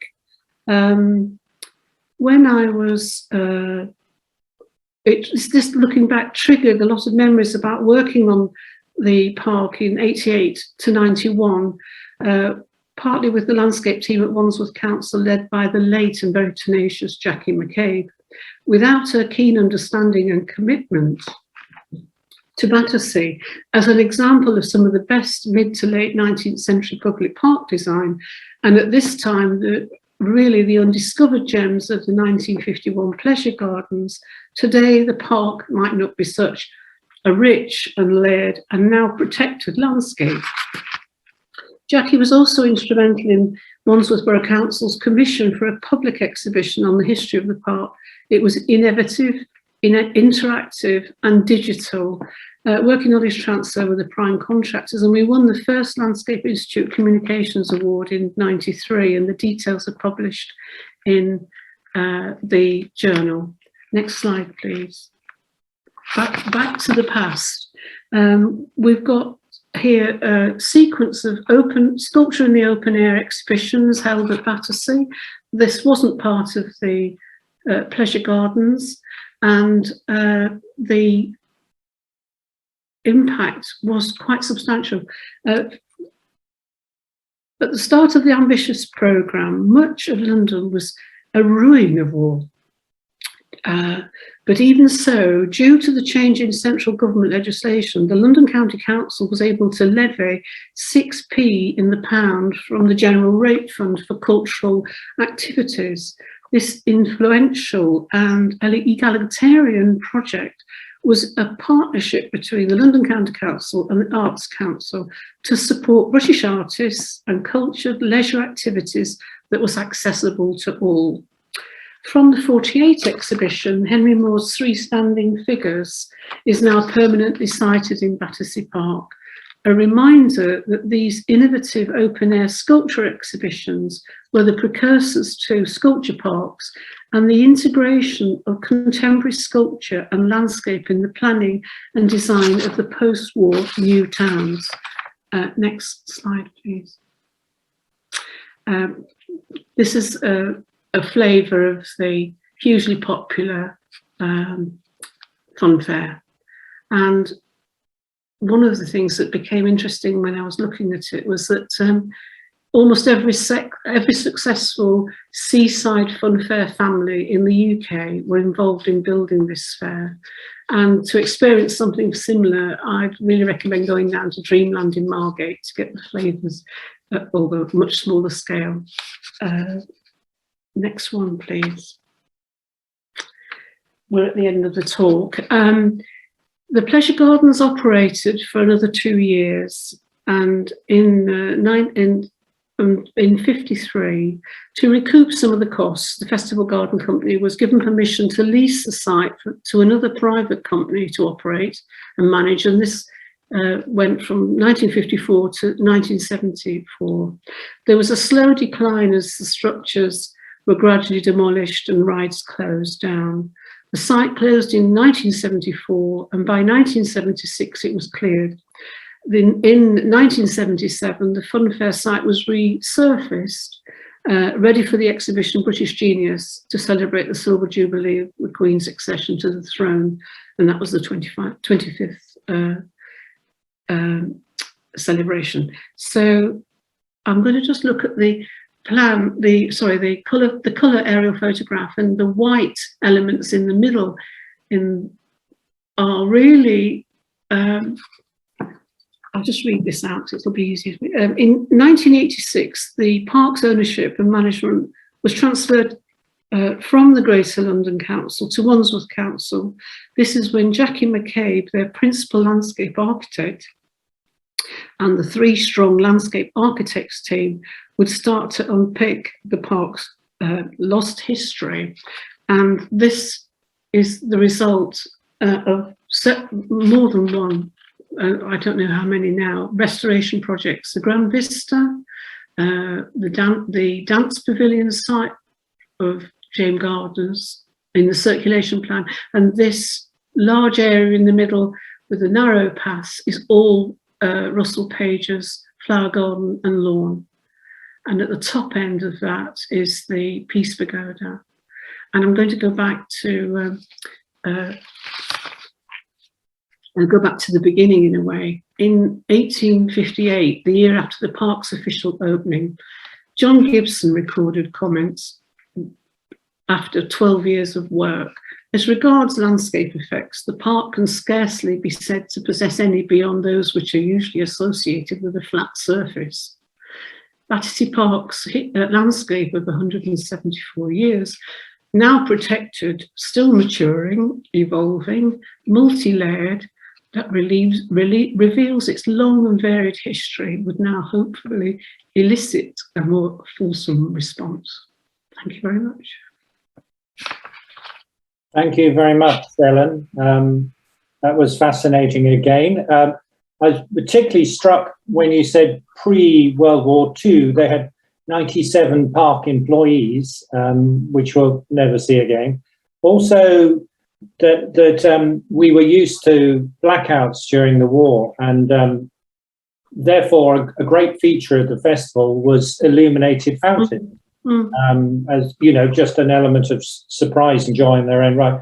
Also, I was struck by the fact that Russell Page had the time to be both artist and designer, showing the fluidity at that time between different professions, which we don't see so much now, and also a spy while he was at it. And that the whole thing was about being people orientated and fun. In the chat column, we've got various comments. So Virginia comments on how the mid to late 20th century garden festival that came after haven't really fared much better in terms of being valued for future use. Yeah, can I just answer to that? Because this is an absolute spectacular example from 51 of our complete inability to think long term about things like festivals and garden festivals. You know, it is seeing those demolition pictures of the South Bank just makes your heart want to weep. What a waste. Exactly. Yeah. Robert Holden comments, where did the ideas for the colourful, decorated, whimsical style of the festival come from? Can you see any relationship with Gibson and Page's earlier work? I think he corrects that. He says later he meant to say Gardner, not Gibson. Yeah, I think the whimsy. Osbert Lancaster was a cartoonist. Roland Emmett was a cartoonist, and they had a whimsical bent. And the idea of regency, if you look at a lot of the cartoon drawings and the kind of dandy men and the costumes, there's a kind of romantic notion of looking back to the Regency period, and particularly pleasure gardens would be highly ornamented. They'd have highly ornamented structures and painted, and everything was a theatrical set. I think that's the key thing at Battersea. I didn't quite say that really, but it is part of the charm and probably the shabbiness at the end of the day, because it was all very temporary. Yes, I think that theatre did come across. Camilla asked, was the landscape budget cut for Battersea Park as well as the South Bank site and Lansbury? I don't know. I'm not aware of it, but I'm sure it probably was, just given the nature of it all, I'm sure. And Annabelle reminds us that Russell Page's archive is at the Garden Museum in Lambeth. Before he died, he wrote to the RHS, LI and elsewhere, offering his drawings, but none were taken up, which is a shame. Robert again says, Jellicoe and Russell Page, who you said worked together for a while, both taught on the Reading Landscape Architecture course through the 1930s, which is great to hear. Karen Fitzsimmons says Jellicoe and Page also worked at Ditchley Park together. And then Robert again just corrected his earlier comment. Lottie to everyone says, where the welfare fares an influence for having the festival, and also were the world fairs an influence for having the festival and also the designs included? Was the Festival of Britain influenced by the world fairs? I'm not sure. Could I come in on that? Is that okay? Sure. Several of the festival's designers had actually worked on previous fairs and exhibitions. Misha Black, who was central to the South Bank exhibition, had worked at 1939 to 40 in New York, and also had worked through the war on the Ministry of Information exhibitions. And there were lots of sort of scouting trips that the festival's designers did, going to Stockholm and going to other places to look at exhibitions that were happening around Europe. So yes, there were lots, and 1851, of course, was a model in some respects as well, or certainly a sort of counterpoint. So yes, there were lots of, there was a sort of historical awareness of other exhibitions that had happened beforehand, which the festival was either sort of working against or bearing in mind in various different ways, including in the landscaping. The Stockholm 1930 exhibition, for example, had a similar interest in developing the landscape and in developing picturesque, and that was in some of the festival organisers' minds. Thank you.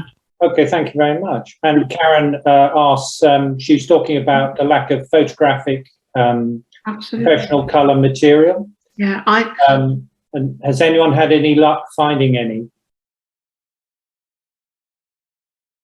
You know, Helen? I don't know. I think it's incredibly difficult.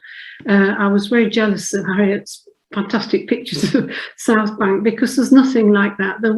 I don't know whether it was considered a pleasure garden, it had a fun fair. Was there some kind of issue there that it wasn't taken seriously? I really don't know, but there aren't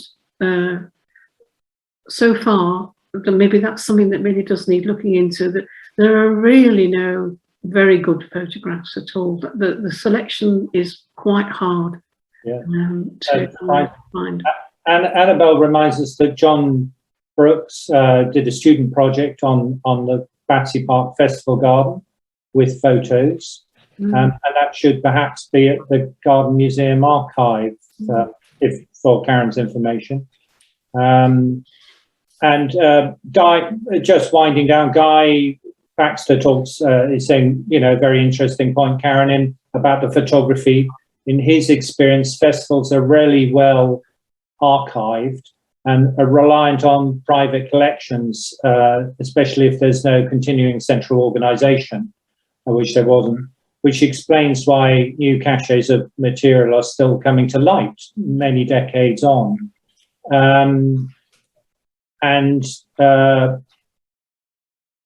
Lastly, Karen talks about Jellicoe's drawing board. If I remember correctly from liaising with Linda Harris in our discussion about the future Jellicoe exhibition planned at the Garden Museum, I think year after next, the board is missing. Jellicoe's drawing board is missing. But so let's all go and find it. So anyway, thank you very much, Helen.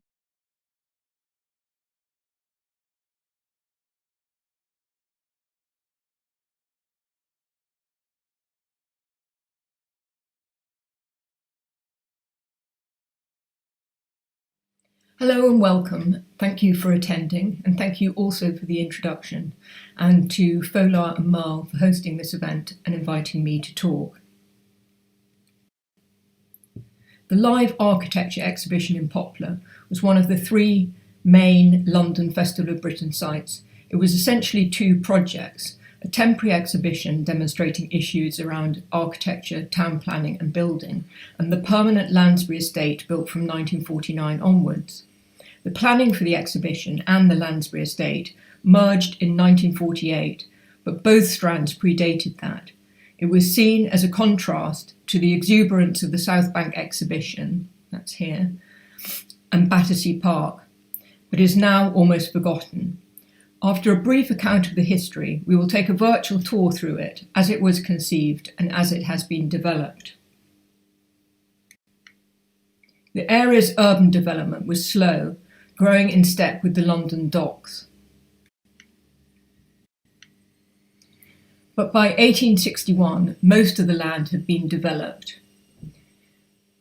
and it had a range of different houses, from fair to comfortable, but the majority were small brick terraced houses built directly on the pavement and with virtually no open space. Chrisp Street Market was the dominant street market in the area. The docks made the East End a target for bombing, and the area was very heavily hit during the Blitz.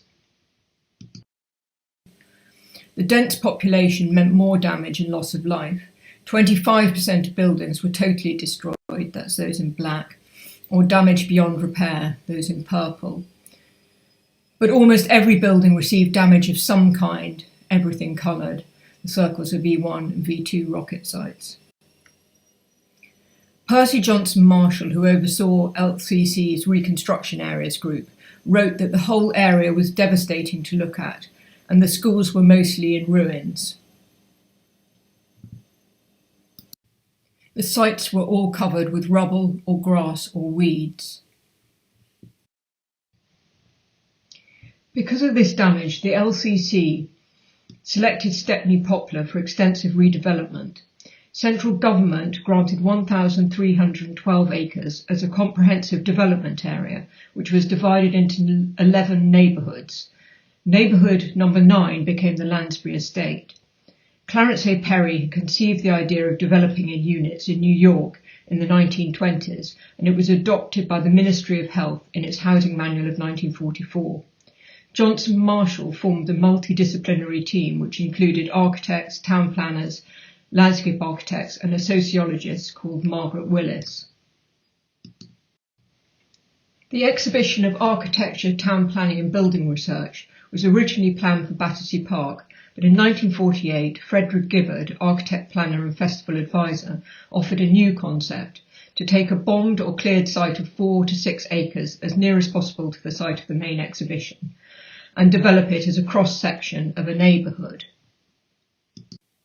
A precedent for this was the Wiesenhof estate in Stuttgart, built in 1927 as part of a building exhibition.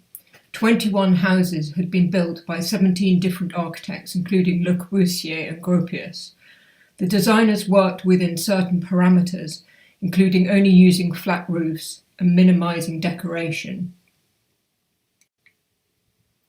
The live architecture concept was approved and a suitable site was eventually agreed. Neighbourhood 9 was not as close to the main site as Gibberd had envisaged, but it was close to the river, which was important for transport to the other festival sites, had been extensively bombed, and the remaining buildings were thought to be attractive. It was named Lansbury after George Lansbury, the first Labour mayor of Poplar and leader of the Labour Party from 1932 to 1935. Architectural practices were approached for the different sites within the LCC's master plan, which had preset population numbers, housing density, infrastructure, and the overall provision of open space. The coherent design for Lansbury was due to planning on a large-scale model. The architects conformed to the general massing and groupings, plotted out using wooden blocks. Tree massing, the position of benches, and the general landscape treatment were also planned together. A decision was made to have smaller areas of green space spread throughout, with the housing grouped around closes and squares. 3 playgrounds and 1 small public garden. But a much larger park was planned for a later phase, that's up here. Open spaces were to be linked by a pedestrian walkway, up here leading to the public park, and a broad parkway which is off to the north. Through traffic was to be discouraged, and the shopping centre and marketplace were kept as free from vehicular traffic as possible. The development aimed for uniformity by using the same building materials and colour scheme, although some buildings had different materials or styles, notably the Roman Catholic Church. Many of the architects involved in Neighbourhood 9 had worked on the new towns, Gibberd as master planner for Harlow New Town, Geoffrey Jellicoe prepared plans for Hemel Hempstead New Town and Wolverton Urban District, Judith Ledeboer planned a neighbourhood in Hemel Hempstead, and Shepheard was the Deputy Chief Architect for Stevenage New Town. Most were also accomplished in landscaping. Alec Robert Mawson, head of the Parks Department of the LCC until his death in 1950, wanted the individual architects to prepare their own landscaping schemes, arguing that it would be in the council's interest to utilise their special skills and experience, and that Jellicoe and Shepheard are expert landscape architects. Gibberd had experience of landscaping at Harlow, and York had done several planting layouts for schools. Frank Clark prepared the planting plan for the East India Dock Rose strip, that's here, and Handyside took on responsibility for the hard landscaping elements of Trinity Gardens as an extension to his work on the church. The planting for this was done by Frank Clark and Mr. Taylor, who also designed the landscape for the festival enclosure. The landscape was accelerated using 52 trees that were 15 to 20 foot high, there's one here, and around 150 existing trees were also preserved, that's those, including those. Although there was criticism at the time that there were not enough trees, Arthur Ling described being among the trees in 1974 with foliage so thick that there is as much birdsong as anywhere in the heart of the country. Now we move on to the temporary part of the exhibition in the festival enclosure, marked in yellow on the plan. The exhibition opened without a ceremony on the 3rd of May and ran to the 28th of September 1951. The tour started at an information kiosk in the festival enclosure.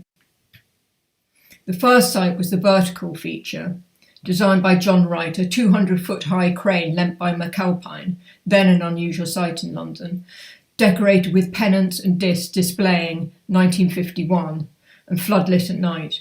It was intended to combine the vertical theme of the Skylon and to mark the site of the new effort of building in Lansbury. The building research exhibition started with a mock Tudor Gremlin Grange, a 3/4 size house with badly designed features such as cracks in walls caused by subsidence and bad lighting. Inside the pavilion, there was a section of a house built showing good practice and displays on stability, heating, lighting, noise and maintenance. Cecil Handyside of the Building Research Station wrote the script for this part of the exhibition, and Ronald Avery designed the displays. Jack Ratcliffe, Deputy Director of Architecture for the festival, designed the pavilion as a series of brightly coloured boxes representing the main themes. The Town Planning Pavilion was a red and white striped tent on light steel A-frames and wires designed by Henny and Chitty. The displays were written by Jacqueline Tyrwhitt, a member of the Institute of Landscape Architects since 1938, and were mostly designed by Avery. The themes covered included the battle for the land and new towns for old. The last display was the heart of the town, designed by Tom Mellor as a diorama model of an imaginary town called Avoncaster, seen here through the windows of the pavilion. The final building was the Rosy Leaf Cafe, designed by Sadie Spate as a tented structure with a yellow and green canopy. It could serve up to 2,000 people a day and was open from 10:30 to 10 p.m. Visitors could eat inside or on the paved terrace to the south, planted with trees and with festival tubs of flowers. The exit from the exhibition was on the right. On leaving the festival enclosure, visitors were intended to walk through the permanent site on a set route. For orientation, the main access is Grundy Street running west-east, Upper North Street roughly north-south through the centre, Chrisp Street on the east side, and the East India Dock Road along the south. The first stop was in front of Trinity Church, built on the site of the 19th century church destroyed in 1944. The church was designed by Cecil Handyside and D. Rogers Stark in a Scandinavian style. Handyside did many of the technical aspects of the design, and Stark, who was an LCC architect, did the church interior. The group of buildings included an assembly hall, offices and caretaker's flat, set around an entrance courtyard on the south side and a larger courtyard on the east side. There was an 80-foot bell tower reflected in the concrete-lined pool in Trinity Gardens, designed by Handyside for this purpose.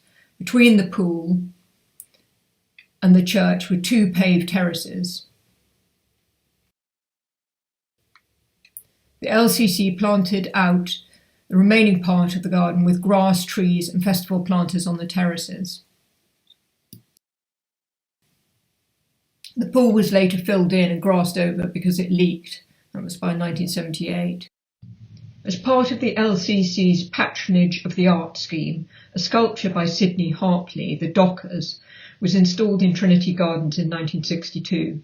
It was thought appropriate because many of the residents were dockers, but after the docks closed, it was badly vandalised in the 1980s.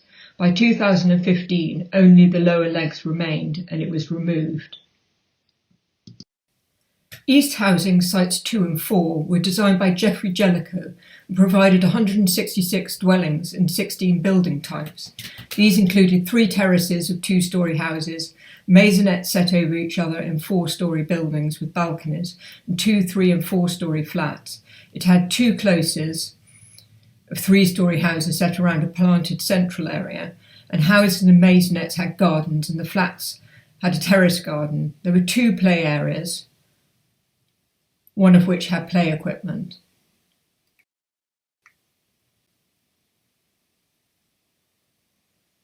This is one of the closes on Grundy Street. One of Jellicoe's houses on Grundy Street was the show house, designed for an imaginary family. The interior was designed by Jellicoe with Marjorie Holford and Joan Patrick from the Council of Industrial Design, and had furniture from a local firm in the utility price range.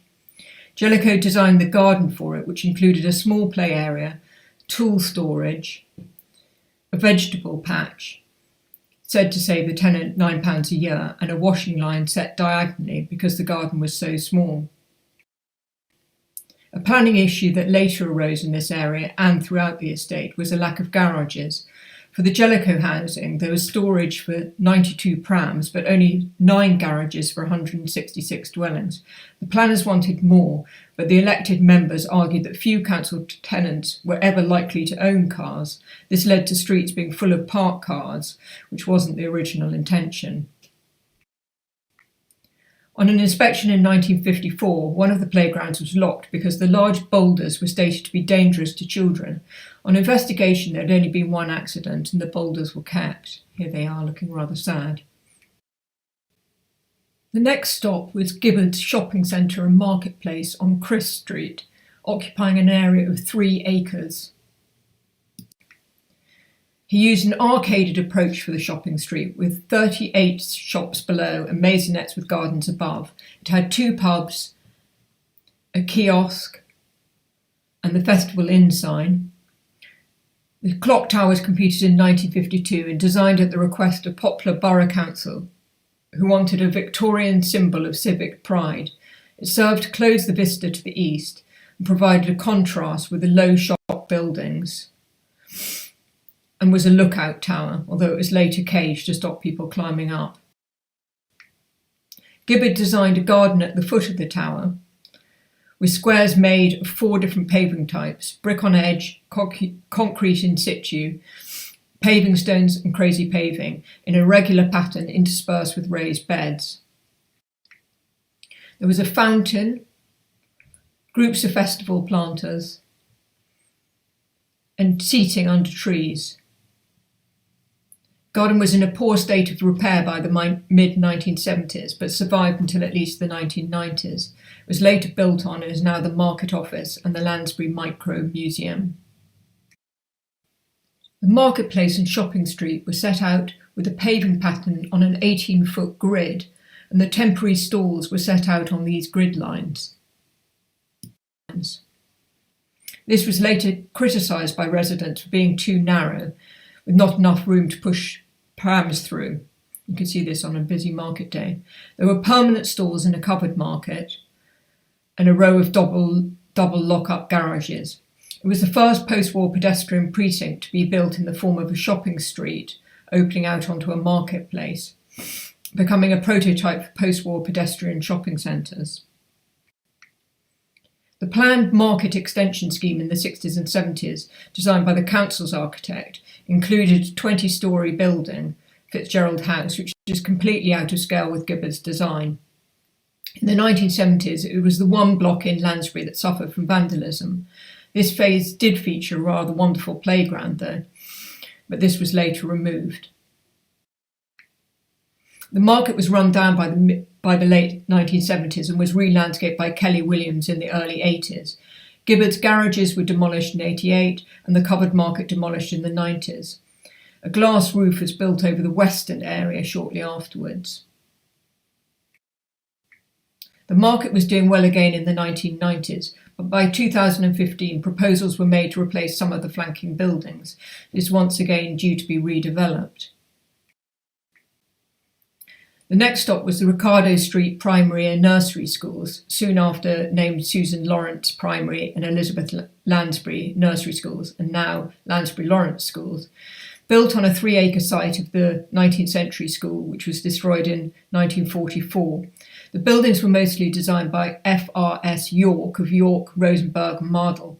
It used the Hertfordshire prefabricated system, which York adapted and refined. It was the most admired building in the exhibition, and thought it was one of the best things the firm had done, large-scale and relaxed. The plan shows the boundary wall on the south side, built to serpentine around 2 existing trees. Lower walls were used around part of the grounds, so the children could look out and people on the outside could enjoy the landscaping. The primary school was built as 2 long parallel ranges designed to maximise light. An entrance courtyard to the northeast was paved in stone and granite and gave access to the double height entrance hall decorated with yellow tile panels designed by Peggy Angus based on potato prints made with the children.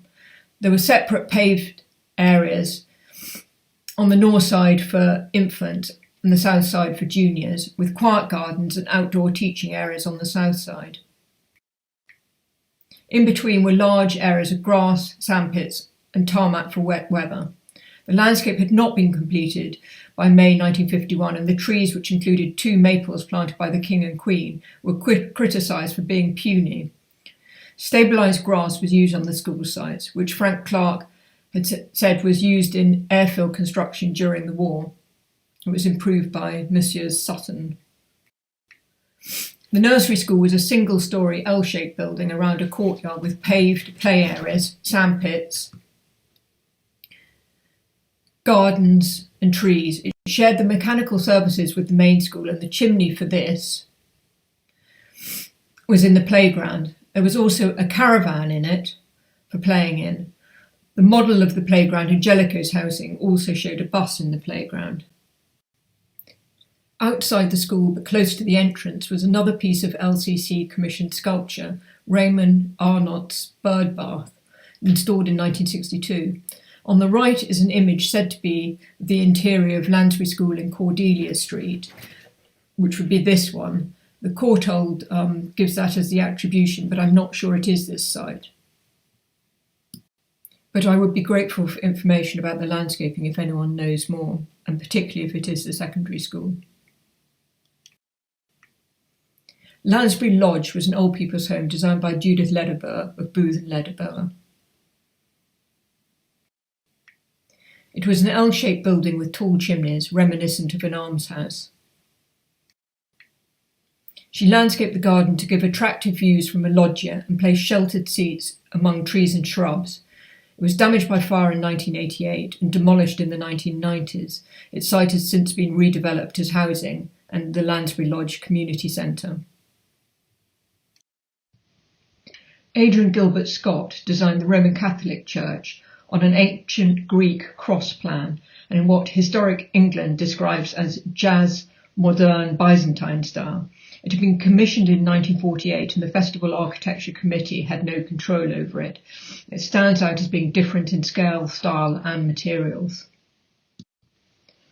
Cardinal Griffin Secondary School was built on the site of the Catholic Church of 1850, destroyed in December 1940. It was designed by David Stokes in festival style as a long block of classrooms with two further pavilions together forming a T shape. The main block looked south through a screen of shrubs and trees to the playground, which was surfaced in a light red colour.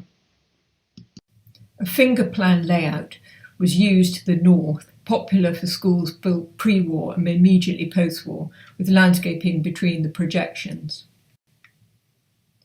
The dining hall looked over a pool used by the biology department and a small garden. The school closed in 2005 and was demolished in 2010. The land was sold to fund the redevelopment of another school. It is now the new Festival Quarter, described as the new face of East London, a joint development between Bellway and Family Mosaic. It includes an open space called Church Green in the corner of what have been the school grounds. The landscaping of Church Green and the new Festival Quarter was by Murdoch Wickham, 2010-15, and has a sculpture titled A Doorway of Hope by Nicholas Morton. It is said to be inspired by the iconic Festival of Britain, but apart from retaining the London Plains, the development has little connection to the original design. Central Housing Site 3 was designed by Derek Bridgewater and Peter Shepheard. It had flats in 3-storey blocks, linked 2-storey terraced houses, other terraced houses, and houses around a close. There were drying rooms, 13 pram stores and 3 garages. All the flats had balconies, flower boxes and lawns around the buildings. Flower beds were planted for the festival period with 2 kinds of flowers following a regular scheme. Through traffic was removed and the houses had back gardens as well as tiny front gardens. It was designed to have leafy streets and existing trees were preserved. The plan on the left shows the proposed health centre to the south on the festival enclosure site, which was later developed as housing. To the north of the enclosure site was Peking Close, short terrace of houses facing each other across an open space. North Housing Site 5 was designed by Graham Dorban of Norman and Dorban. It was the smallest of the housing areas, a single row of maisonettes with flats over, grouped as a continuous 3-storey terrace. Each maisonette had separate front and back gardens, and the flats had large balconies, accessed up a cantilevered stairway.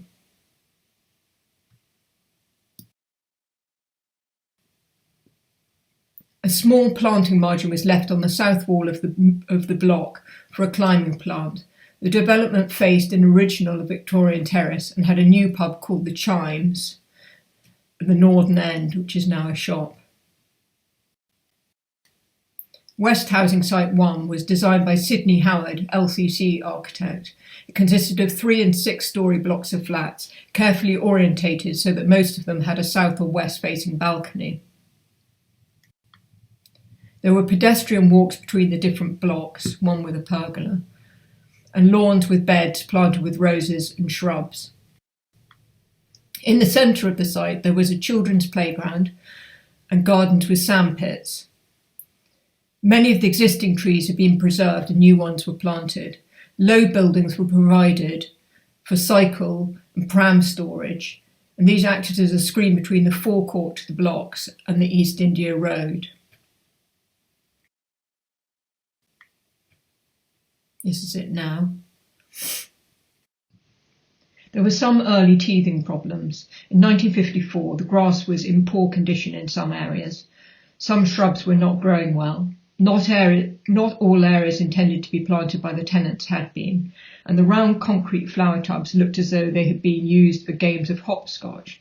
But as you can see in these images, the Phase 1 landscape was generally very well cared for, both in the private and the public spaces.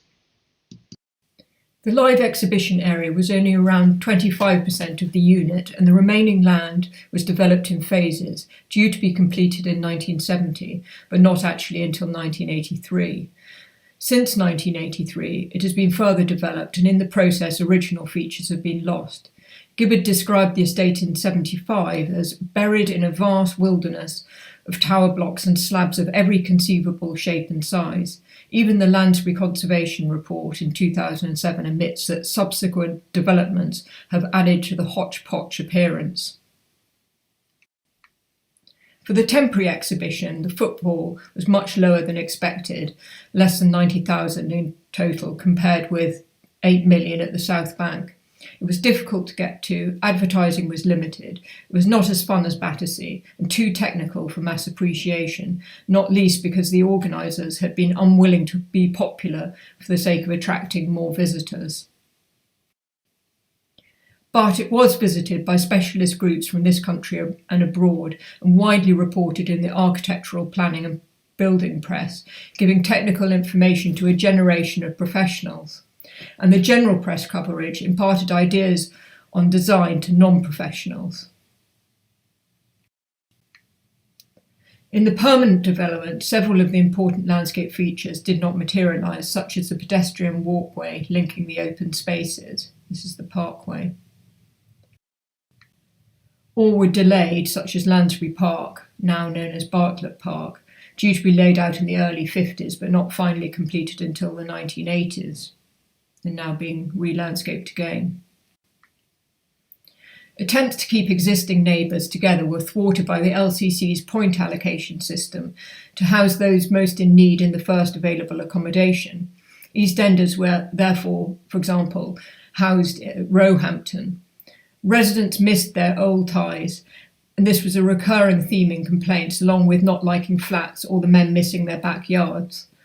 A survey by the housing manager in 1952 found that generally residents were happy. This remained the case when the area was studied in the 50s and 60s by John Westergaard and Ruth Glass.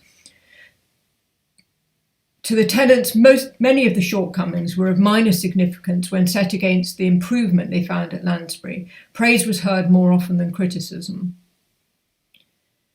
Problems arose in the 70s and 80s due to the lack of funding and the London dock closure.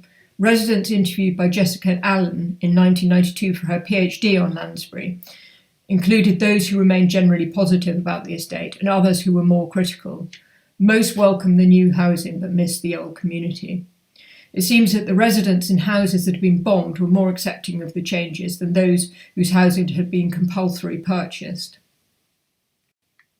The architectural reception was mixed at the time and in the following decades. For the architects, there was a dilemma between wanting to show off their skills as designers for the exhibition visitors and the financial planning and other restraints for the permanent buildings.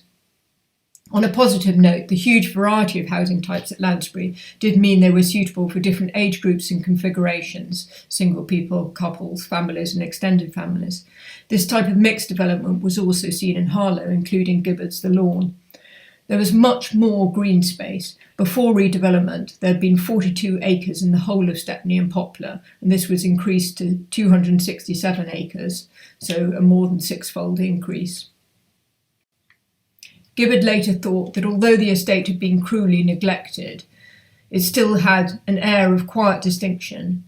Though it may be dated architecturally, it is a place with its own character, an intimate, friendly, and human character. Thank you for listening.